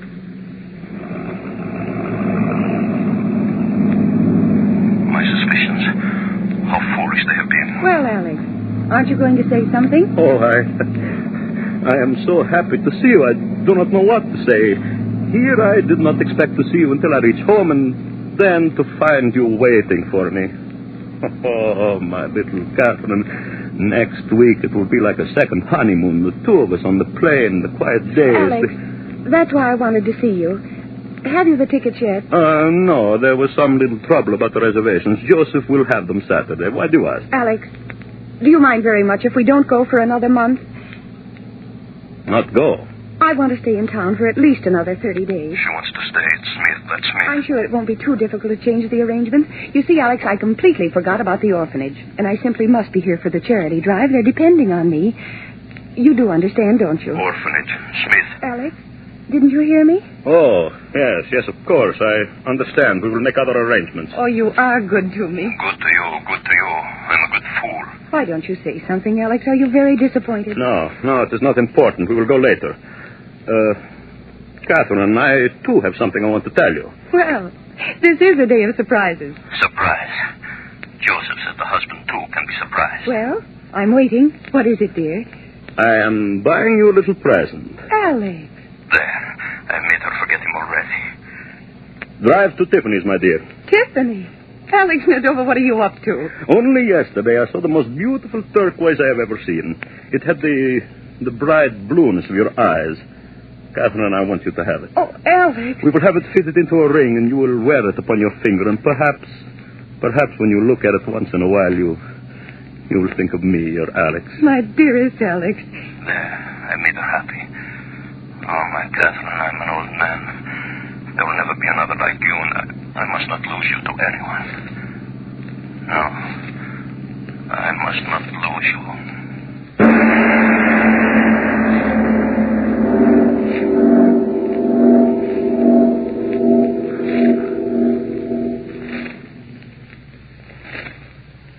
Ladies and gentlemen, suppose we take a brief intermission before we continue with the second half of our Lights Out story.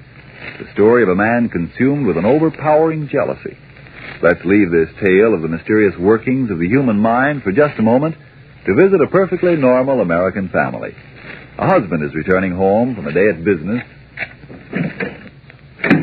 and he says, Mildred, is supper ready? I'm as hungry as a bear. Everything's ready, honey. My, it's wonderful to have you with an appetite and full of pep again. You know, I must have needed more vitamin B1 and iron, like you said. Since I've been taking ironized yeast tablets, I'm starting to feel like a new man. Yes, friends, lots of people who simply because they were deficient in vitamin B1 and iron were weak and jittery, underweight, and felt all in. Today, thank ironized yeast for helping them gain glorious strength and energy and needed pounds. You see, When you don't get enough vitamin B1 from your food, you may lose your appetite, not eat all you need to keep your normal weight and strength. And when you don't get enough iron from your food, you may be weak and pale, feel only half alive. Pleasant little ironized yeast tablets give you more vitamin B1 plus more iron. So, if you're short on these substances, go to your druggist this very night and say, A bottle of ironized yeast tablets, please. And now back to our lights out story of Prelude to Murder.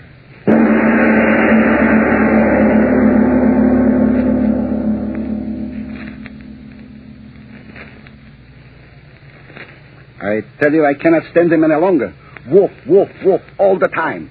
He is not a man, he's a bear. My dear Glickstein, you must be patient with the maestro. You know he's not himself these days. Am I to blame if one day he goes on a vacation, then the next day he does not go on a vacation? I tell you, I am an artist, not a blacksmith. Did you hear him before? Well, Glickstein, he barks. You are not a violinist, you are a fiddler. A fiddler, me, Maximilian Glickstein, who for 5 years was under the great Toscanini himself. I tell you, Joseph... Here he comes. Oh, yeah. Please, Joseph, don't tell him I was complaining. Please. No, of course not. Good evening, maestro. Good evening, maestro. We thought you had left already. Heads together. What were they? No, gentlemen. No, I'm still here. Go right ahead, Glickstein. Ahead? Yes. Why stop at a very interesting conversation I saw you having with Joseph? I wasn't talking. I mean, nothing important. He's frightened. What was he whispering? Catherine Smith? Speak up, Glickstein. Why are you so nervous? What were you saying? Maestro was nothing at all. He was simply inquiring into the state of health of your wife. Yeah, your wife. I heard she was not feeling well. I was asking Joseph how she felt. It was of Catherine. They are lying. There's something about her I do not... Yes, Maestro, that is what it was. Madame Medova. Oh, your sudden solicitude into the state of health of my wife touches me deeply, gentlemen. Good night, Maestro. Good night, sir. Good night, Maestro. They begin to whisper about me behind my back. Everybody whispering. Catherine and that Smith.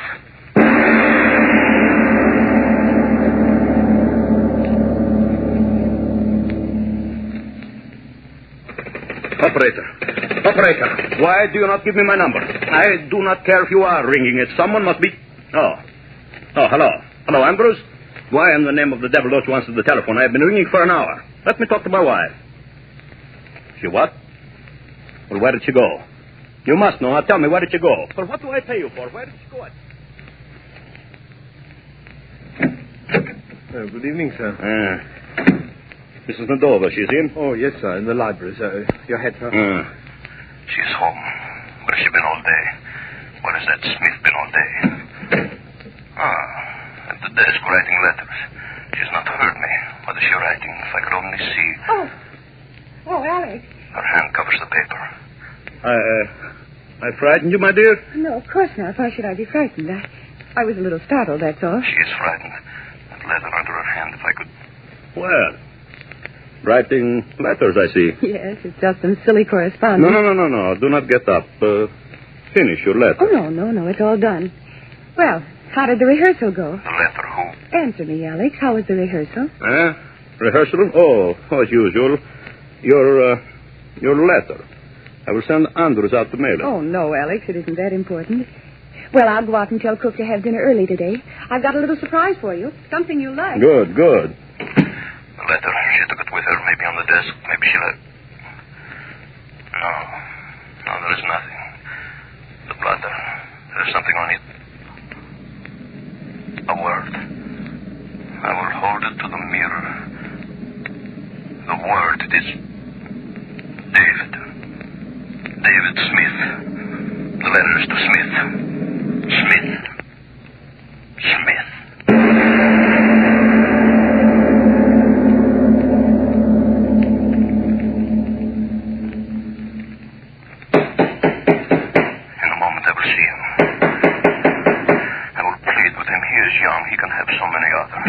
Yes?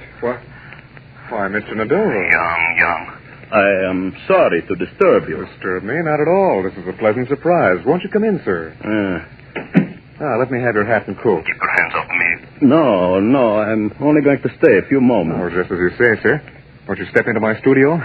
You'll have to pardon the looks of the place, but you can't expect much better from a man who lives alone. Alone? My wife? Oh, there we are. You know, sir, this is the first time I've ever been alone with you. Of course, I see Mrs. Nadova. You but... see my wife quite often, I understand. Yes. I don't know why she wastes her time with me, but I guess I amuse her. He laughs at me. How about a drink? I must be sure that that's their letters. I said, how about a drink, sir? Yes, that would be fine. Great. Have a chair. I'll be back in a moment. The desk. One letter. One letter, and I would know. What is this? A ring.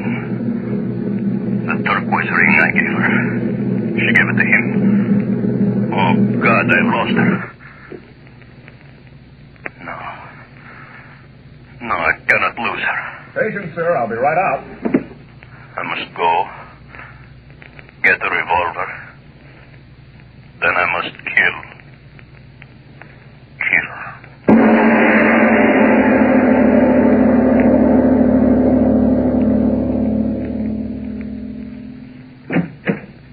Oh, Maestro. What are you doing back here at this hour? Joseph, you have a revolver? Why, You showed it to me once. Remember that Luger, your army revolver? Oh, yes, Maestro. Get it for me. Get it for me, I say. But Maestro, A dog. I have to shoot a dog. I didn't know you had a dog, Maestro. My wife, she has a dog. I understand. And it is sick, huh? Is it a young dog, Maestro? A young dog.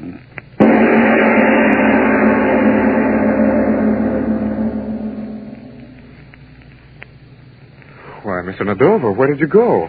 I came back with the drinks and... Mr. Nadova, is something wrong? A revolver in my pocket. I said, is there something wrong, Mr. Nadova? What can be wrong? Oh, I'm glad to hear that, sir. Well, when I came out there before and found you gone, I couldn't imagine what had happened. I never saw a better disappearing act in my life. Soon he will stop laughing. Do you mind telling me what happened? I was called away. Well, you're not going to disappear again without a drink, are you, sir? This time I'm not leaving so quickly. We will finish our business. Business? That word sounds foreboding. Why do I stand here talking to him, the gun in my pocket? I'll take your coat if you don't mind. This time I'll hide it so you won't get away so easily. He is young. Many women would love him. You should have left her to me. What'll it be, sir? A bullet between your eyes. Did you say something? I didn't quite hear you. Drink with him? Why not? It will be his last. Whiskey and soda. Oh, fine. Yeah, here you are, sir. It's not very good whiskey, but it's all I can afford right now. Next time you call on me, I expect to do better. The ring in that drawer. You expect to do better. Aren't you going to drink it, sir? Drink?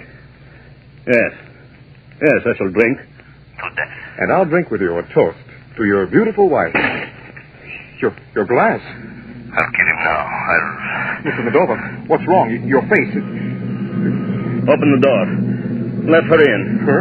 You fool, don't stand there. Let her in. Well, sure.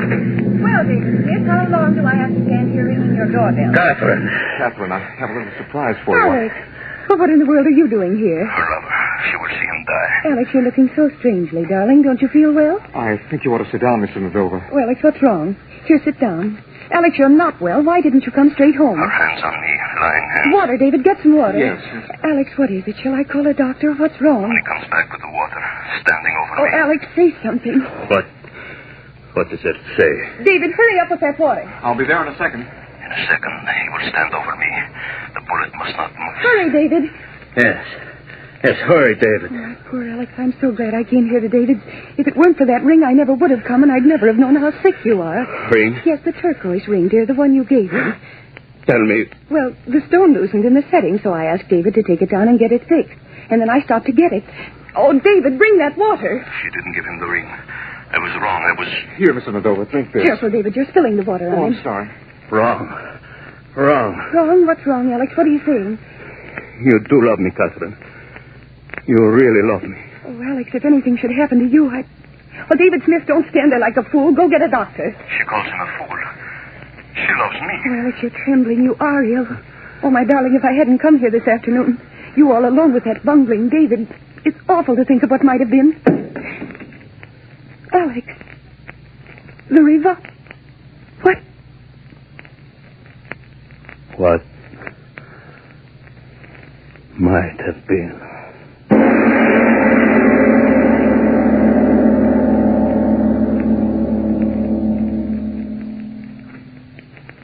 Well, Mr. Obler, what might have been? Potent words, Frank. What might have been. Say, for instance, that someone had given that unhappy little Austrian house painter named Adolf the job of painting a roof. And he'd fallen off and landed right on... Yes, I see what you mean.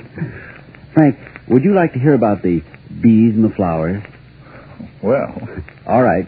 In just a moment. Friends, if you're underweight, run down, unable to eat as you should, and if vitamin B1 and iron shortage is all that's to blame, try ironized yeast. Now, there are cases where these conditions may be due to other causes. If in doubt, consult a doctor. But if you simply need more vitamin B1 and iron, remember ironized yeast tablets cost but a few pennies a day. And you don't risk even those few pennies.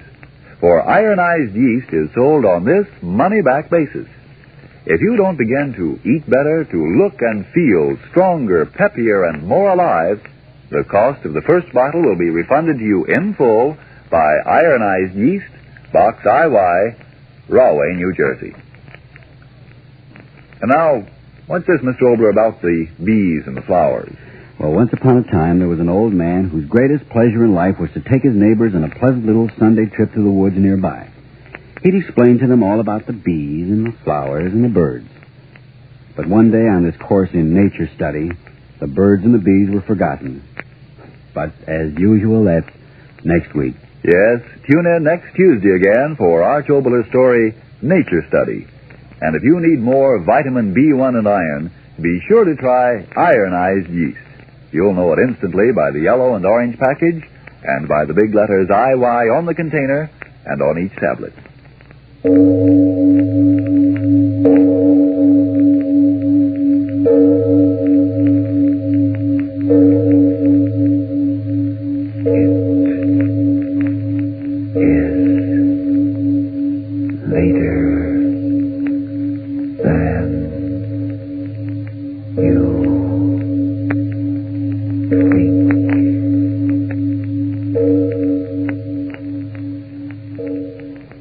It's only the beginning of the white shoe season, but it's never too soon to start caring for your white shoes, to keep them in good wearing condition. So clean your shoes with Energine Shoe White. It's made with the very whitest pigment obtainable. Only the very whitest. It spreads over shoes easily, dries evenly, helps keep your shoes looking their whitest and best longer. Chicago, WMAQ. Women, the wax needs you now. For information, go to room 601, 166 West Van Buren Street. Don't delay. Do your share for victory. Short traveling class. I got plenty of gas. Man, you might as well stop, because you're blowing your top. Yes, nothing but propaganda. If you hear that I'm tough and I'm stealing your stuff, it's like those jokes off the cuff. Propaganda. If I tell a few gags about Uncle Bing's nag and the program still drags.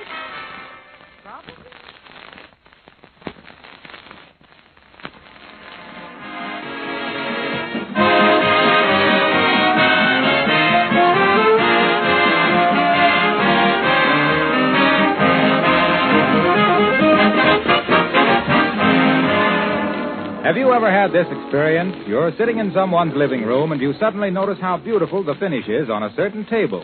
It has a soft, satiny luster, free from dust and fingerprints, and the grain of the wood itself is clear and lovely. You ask your hostess the reason for this beautiful finish, and she tells you that for years that table has been waxed regularly with Johnson's wax. It has had no other treatment, no other care. It might have been Johnson's paste or liquid wax or the cream wax, especially developed for furniture and woodwork. The point is, regular waxing and polishing has made that piece of furniture more beautiful with the years. It has guarded its finish against stains and minor scratches, made dusting and cleaning very easy. When you apply a coat of Johnson's wax to floors, furniture, and woodwork, you're giving them a shield of protection. The wax takes the wear. The finish underneath is guarded. It's a good idea to have Johnson's wax on hand to help take care of the things you can't replace.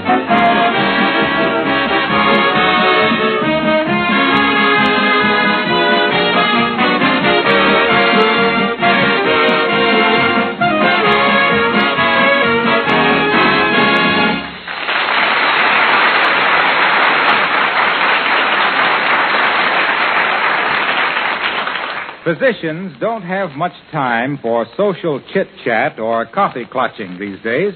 So as Dr. Gamble parks his car in the driveway and approaches the door at 79 Wistful Vista, there is considerable speculation between Fibber McGee and Molly.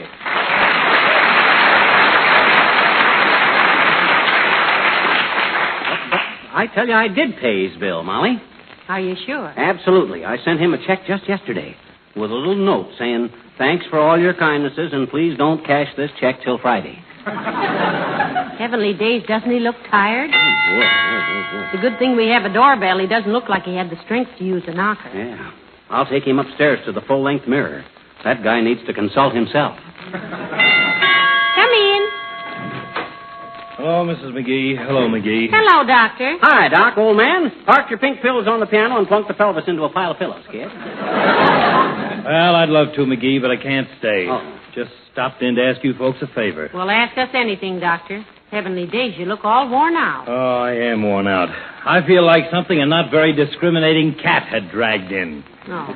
Last night I found myself looking at a patient's watch and taking my own pulse. Oh, dear. When I delivered a baby this morning, I told the infant to stay on duty all day and spanked my intern. I gotta take a day off or I'll fall apart like a wet donut. Well, that's the old spirit, Doc. Get away from it all. Take a day or two and go fishing. I'll go with you. Oh, no, you won't, dearie. The doctor needs to get away by himself. Can't I brew you a slug of tea, Doctor? Well, no, thank you, my dear. I just wanted to ask you if you mind my leaving my car in your garage for a day. Haven't enough gas for a trip, and if I leave it in my own garage, people will think I'm at home and keep ringing my bell. Why, sure, Doc. Leave it here. I'll run it into the garage and shut the door. Hey, I got some swell cock flies you can have. I'm not going to fish, McGee. Oh. Fish remind me too much of people.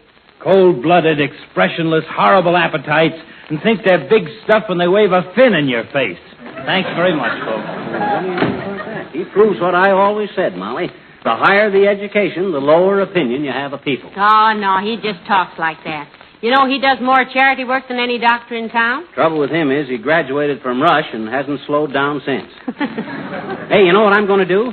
I'm going to wash his car for him. Where's the big sponge? Why, don't you remember? You cut it all to pieces when you were inventing that new life preserver. You stuffed it full of sponges. Oh, yeah. Didn't work out so good for some reason. The doctor's car doesn't need washing anyway. It looks nice. Well, I got to do something for the poor guy. I may tune up the motor. Oh, hey, I know. I'm going to switch his tires. Well, all right, if it'll make you feel any better. I'll go out and cut a switch, huh? No. You don't understand, Molly. I'm going to crisscross them. Change them around from one wheel to another. Oh, I see. Yeah. You change them around so they'll all wear out at the same time. That's it. Instead of needing one new tire, you'll be flat on your rims. Well, that ain't exactly... Hello there, kids. Got company? No, Mr. Oldtimer, that's Dr. Gamble's car in the driveway. He left it here for a day or so. He's going away for a rest, old-timer. Sure needs it, too. Looks like he'd been drugged through a knothole. I know exactly how it is, kids. Yep. As one cannibal says to another cannibal, you can sure get fed up with people. Yes, sir. Fluffed it right off. Always kind of like to be by myself. Me, too. Sometimes I feel like I wanted to go up in the mountains and live in a cave like a hornet. No, you mean hermit theory. I do not. A hermit is an iron hat. That's a derby. No, that's a helmet. Go on. A helmet is a swing that you'll break your neck if you swat a fly while you're in it is.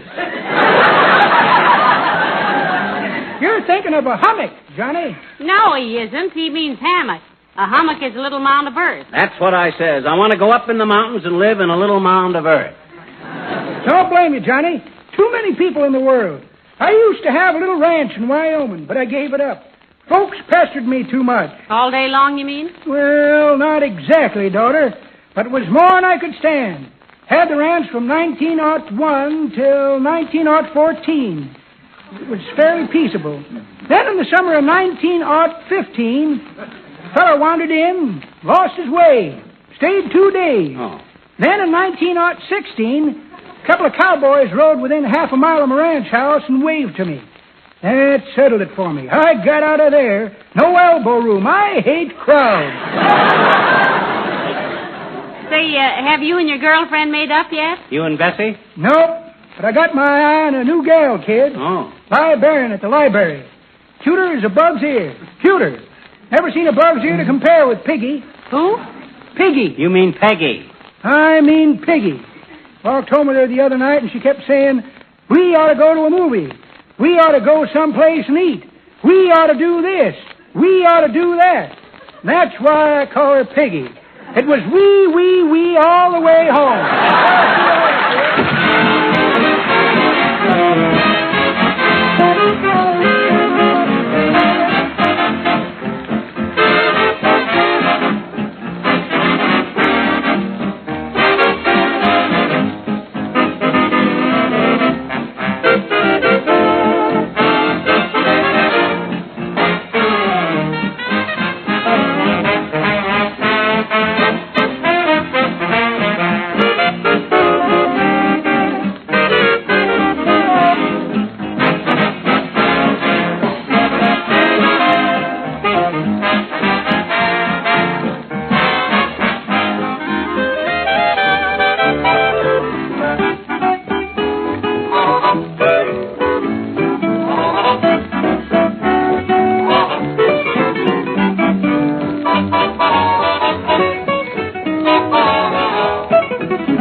Well, there's the two front tires off, Molly. Good thing I'm changing them, too. Look at that tread. They're thinner than Hitler's chances of a ripe old age. They do look a little weary, don't they? Betcha. What do you do now? I'll put these on the back wheels and take the ones off the back wheels and put them on the front wheels. Very simple. Now, how do you get the back end raised up? Take the jack out from under the front end and... Oh, I need another jack, don't I? You know, it's times like this that I'm proudest of you, McGee. Huh? The way your flashing intelligence leaps to a brilliant conclusion rocks me right back on my house dress. Well, gee whiz, I got it. Look, all I got to do is let the front end down, take the jack out, and... Oh, that won't work. You held out a jack when you turned our car in. Why didn't you use that? Can't. I'm using that to hold the cellar window open. Well, you can close the cellar window a few minutes. We're not fumigating. There must be a simpler way than that. Oh, I know. I'll just slip a box under the front end and let the car down on that. Here's one right here that ought to do the trick. Now, don't you think, McGee, that maybe you ought to... There. Just the right height, too. You see what I mean, Molly? There's a right way and a wrong way to do everything. Now I just yank the jack out from under the... Oh, dear.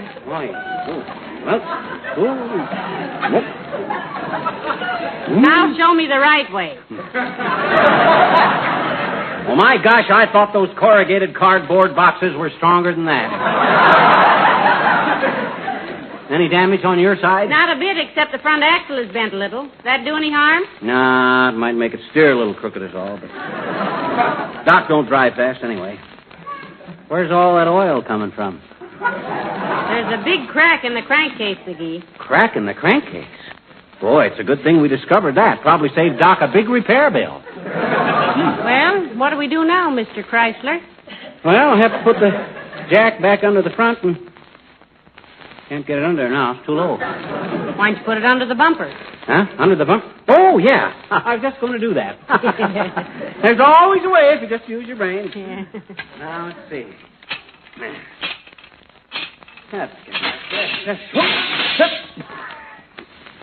Bumper broke off. You know, it's a good thing Dr. Gamble is an obstetrician. I never could say that. Just think of those lucky bouncing babies having a bouncing doctor coming to see them on a pogo stick. There's nothing wrong with this car that can't be fixed. Now, let me see. How can I raise the front end again? Well, take out one of the inner tubes and let the air out and slide it under the axle and pump it up again. Oh, wonderful. Now, let me see. If I use... Hiya, folks. Hey, got a new car? Hello, Mr. Wilcox. No, this is Dr. Gamble's car. We're taking care of it for him. Well, wouldn't it be easier to take care of if you left it in one piece? Well, McGee's switching the tires for the doctor, Mr. Wilcox, just as a favor. Yeah, take a gander at those casings, Junior. Not enough rubber on them to make a girdle for a gremlin. Oh, that one there looks all right. Yeah, but look at this one. One little kick like this and...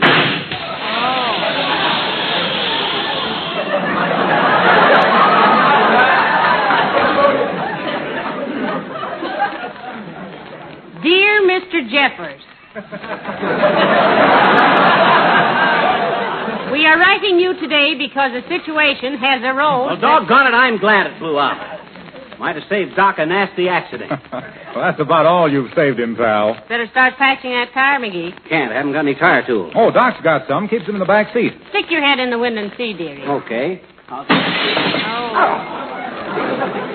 That rat. Nobody's got any right to have their car windows as clean as that.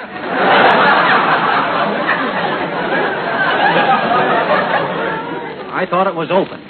Well, you know how doctors are about cleanliness, pal. Did you ever notice his office? Always slick and clean as a whistle. Oh. And you know why? No. Why, Mr. Wilson? Why? Inquired the handsome little chap in the gray suit with eagerness in his face and murder in his heart. Well, because he uses Johnson's wax on everything, that's why. Oh, that's why. He knows that when his floors and furniture and windowsills and lampshades are wax protected against dust and dampness, it saves his office girl hours of cleaning time. To say nothing of the good impression it makes on his patients to have everything so shining, so gleaming with cleanliness. Oh, his office does look nice, Mr. Wilcox. So what if it does? You don't have to go to college 8 years to learn about Johnson's wax. Any dumbbell knows it's the best there is. Even I know that. Well, there's another thing, too. It costs a lot of dough to equip a doctor's office. Oh. So the smart ones, like Doc Gamble, protect and preserve their equipment with Johnson's wax. Mm-hmm. Why, whenever I... Well, what's the joke, Mr. Wilcox? Joke? Yeah. What's so funny? Oh, nothing. I'm spoiled, I guess. I always like to leave on a laugh. See you later, folks.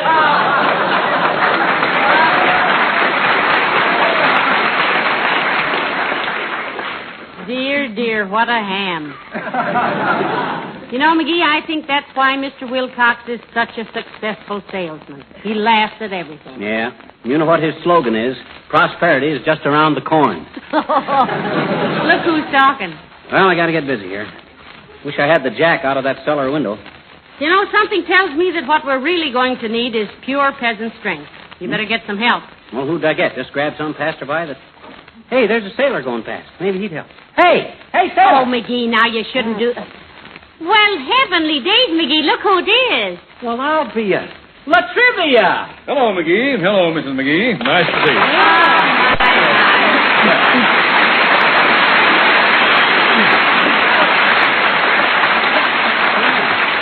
My goodness, it's nice to see you, Mr. Latrivia. And you look so lovely in your sailor suit. Yeah, you're looking swell, Latrivia, old man. Oh, except... Except what, McGee? Except you've filled out kind of funny. Look how his suit fits, Molly.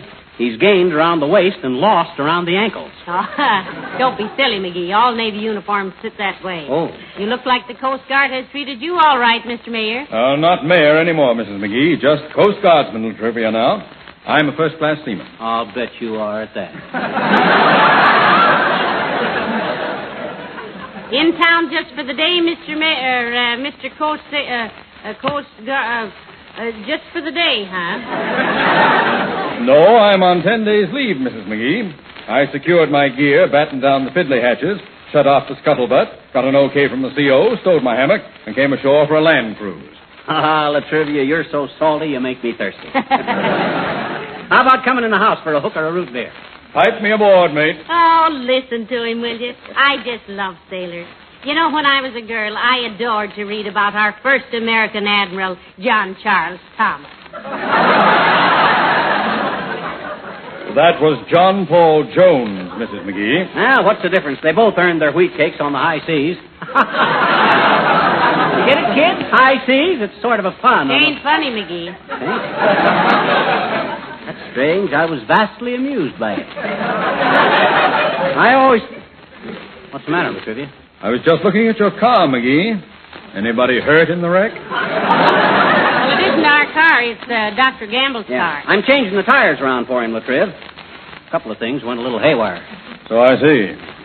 The upholstery is still in pretty good shape? Oh, yeah. Or haven't you gotten around to that yet? Now, look here, Latrivia. It's all very well for you to stand there pointing your finger at me like a recruiting poster. Oh, but McGee. Don't talk so much and get to work. I'll go and make you boys some lemonade. It's going to be a pretty hot afternoon before McGee, how did Dr. Gamble ever get this car over here in this shape? Well, it wasn't exactly in this shape, Latrivia. I bent the axle when the front end fell down. Cracked the crankcase at the same time. Stuck my head through the window looking for tire tools.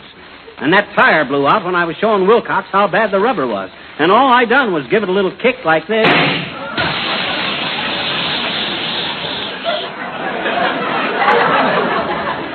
Tire blew out. Yes, I see. That's what always happens when you try to do somebody a good turn, Latrivia. I swear if I ever... Hi, mister. Oh, hi, sis. Now, I haven't got time to talk to you now. Go away and come back some other time. Say about September 1954. Hello, little girl. Remember me? No, but gee, me, I'd like to. Oh, you remember this man, sis. Used to be mayor of Wistful Vista. Mayor Latrivia. Gee, he's beautiful. Are you an admiral, mister? Are you? No, honey. I'm a Coast Guardsman. Just a sailor. What do you mean, just a sailor? I think sailors are wonderful. You know any girls in town, mister? On account, if you don't know any girls here, sailor, well, gee, maybe you and me could... Now, look, sis, We're pretty busy here, so you just... It just happens, mister, that I was on my way to the drugstore to get a soda. Anyway, I would have been if I had a dime, so maybe... Well, come to think of it, I wanted a soda myself. Would you give me the pleasure of your company to the drugstore, madam? Give you the pleasure? Oh, brother. Well, I guess I'll go along, too. A soda would just... No, you stay here, Mr. McGee. Gee, don't you know when people want to be alone together, don't you, Come on, sailor, let's shove off. Aye, ma'am. I'll be back in a little while, McGee. Hey, mister, let's get going quick now. Here comes Willie Toops. Take a hold of my arm. Come on. Oh, the boyfriend. Come on. So long, McGee. Hey, doggone it, don't I even get... Sailing over the bounding main. Hey, Willie, look, the fleet's in.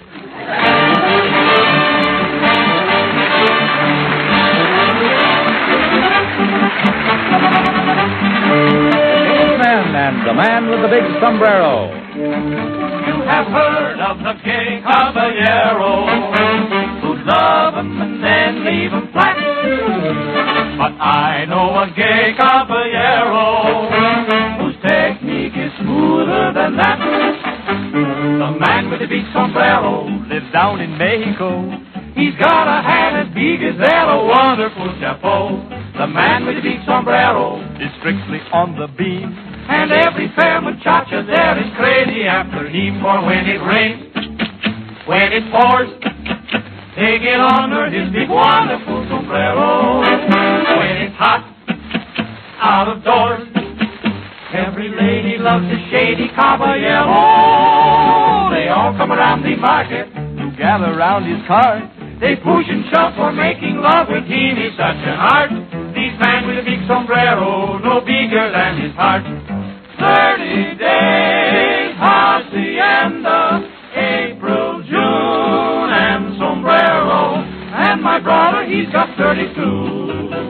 So into jail he goes for punching in the nose.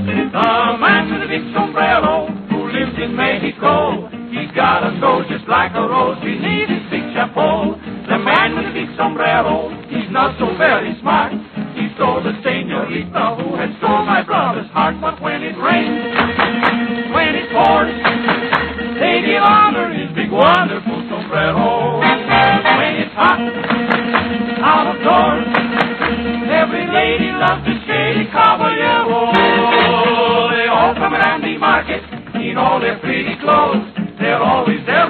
everywhere this caballero goes. This man with the big sombrero, no bigger than his great big nose.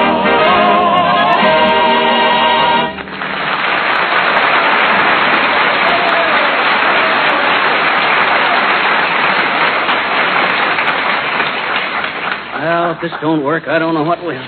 1, 2, 3,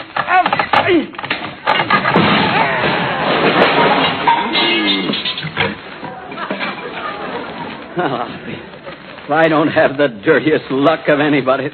Oh, hi, Latrivia. You back already? Yes, the excitement of 3 sodas in succession was a little too much. Well, what's been going on here? Ain't it a mess? I rigged up a block and tackle to the limb of the tree there and fastened a rope to one of the headlights and tried to raise the front of the car. And what happens? The tree breaks. The rope busts, the headlight comes off, and I fall smack on my clavicle. You ought to have a job in the Navy Yard at Wilhelmshaven. Huh? You'd have the German fleet wrecked in 24 hours. Doggone it, if I had realized Doc's car was put together with thumbtacks and tomato juice, I'd have... Oh, here comes Wimple. Oh, hi, Wally, old man. Hello there, Wimple. Nice to see you again. How's Mrs. Wimple? Oh, Sweetie Face is just fine, Mr. Latrivia. Did you know, Mr. McGee, we're having a blessed event at our house next week? No. Really, Wimple? Yes, indeed. What? Sweetie Face made her reservation yesterday. Oh, at the hospital? Oh, no, silly. On the railroad. She's going to Texas for 2 weeks. Isn't that the most blessed event you could think of? So you're going to be a bachelor for a couple of weeks, Wimple, huh? Yes. And you know what? No. I want all you fellows to come over to my house Thursday night for a game of dominoes. Strictly stag, of course. I sneaked out this afternoon and ordered a case of orange crush. Well, I hope we don't get raided. How about you, Latrivia? Oh, I'm just in the mood for a wild time. I'll bring the cubebs. Yes. We'll make it an all-night affair. Oh. Till 11 or 11:30. What do we care? We only live once. Remember, fellows, Thursday night. See you then.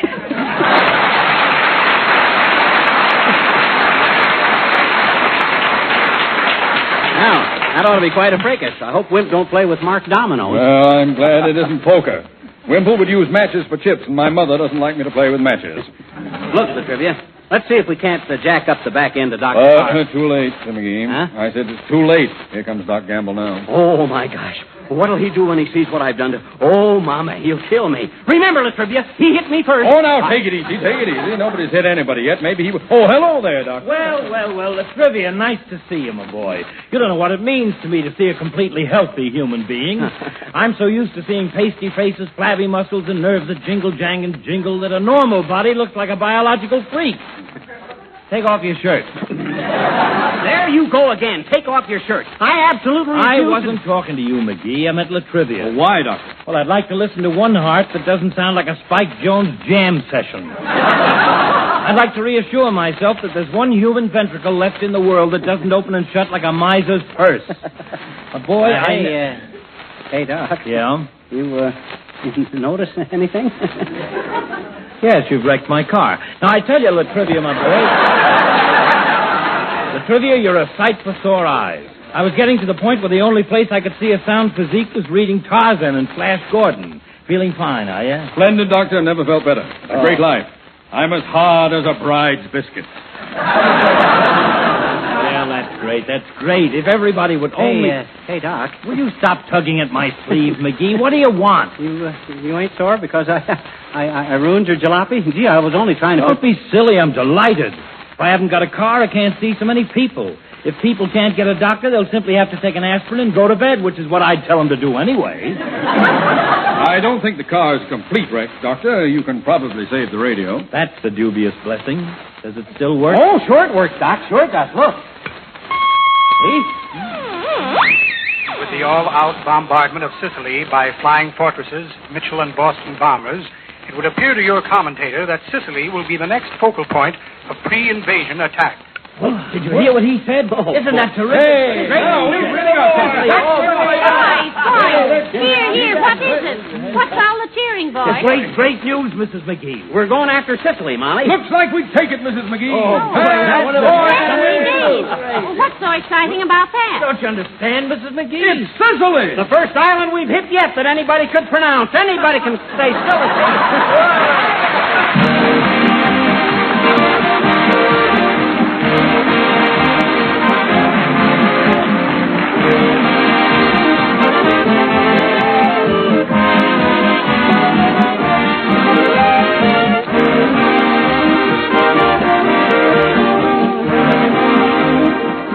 You'll pardon me, I'm sure, if I paraphrase an old saying. Dirt may come and dirt may go, but a glow-coated floor goes on forever. At least practically forever if you use Johnson's Glow Coat regularly on your linoleum surfaces. Scrubbing linoleum is bad for it. You've heard me say that many times before. Linoleum manufacturers themselves and housekeeping authorities, too, recommend a polish like Glow Coat that gives protection to the linoleum and other floor surface, adds beauty, keeps colors fresh and new-looking. Johnson's Glow Coat is self-polishing, needs no rubbing or buffing. Therefore, you see, it saves two ways. Saves the linoleum, saves you time and work. And by the way, if you have floors of asphalt tile or rubber tile, remember that Glow Coat is the preferred polish for these floors, too.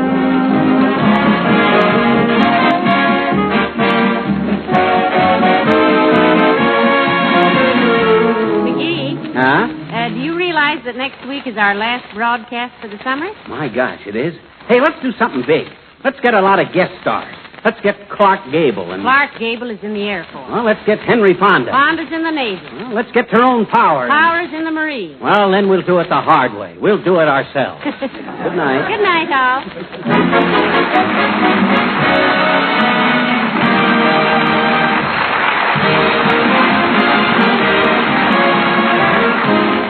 The characters of the old-timer and Wallace Wimple were played by Bill Thompson. This is Harlow Wilcox, speaking for the makers of Johnson Wax Finishes for the home and industry, inviting you all to join us again next Tuesday night. Good night. This program reached you from Hollywood. That's the way it was the week ending June 19th, 1943. My name is Henry Chapman. Boy, is it good to be back on the air again. I had to take a few months off because, my wife had surgery and I had to take care of her. And frankly, between the Patreon page, I just did not have enough time to do what I needed to do. But anyway, don't forget to check out our Patreon page, World War II on the Air and in Print. The link is in the comments below. And come back next time as we continue our week-by-week journey through World War II. Good night. God bless. This changing world, this changing scene, where is it taking us? What does it mean? As long as we're certain of each other, we know we don't have to be afraid. These changing times we rise above. We have no time for them. We have our love, and love is the only thing that still remains the same through all this change.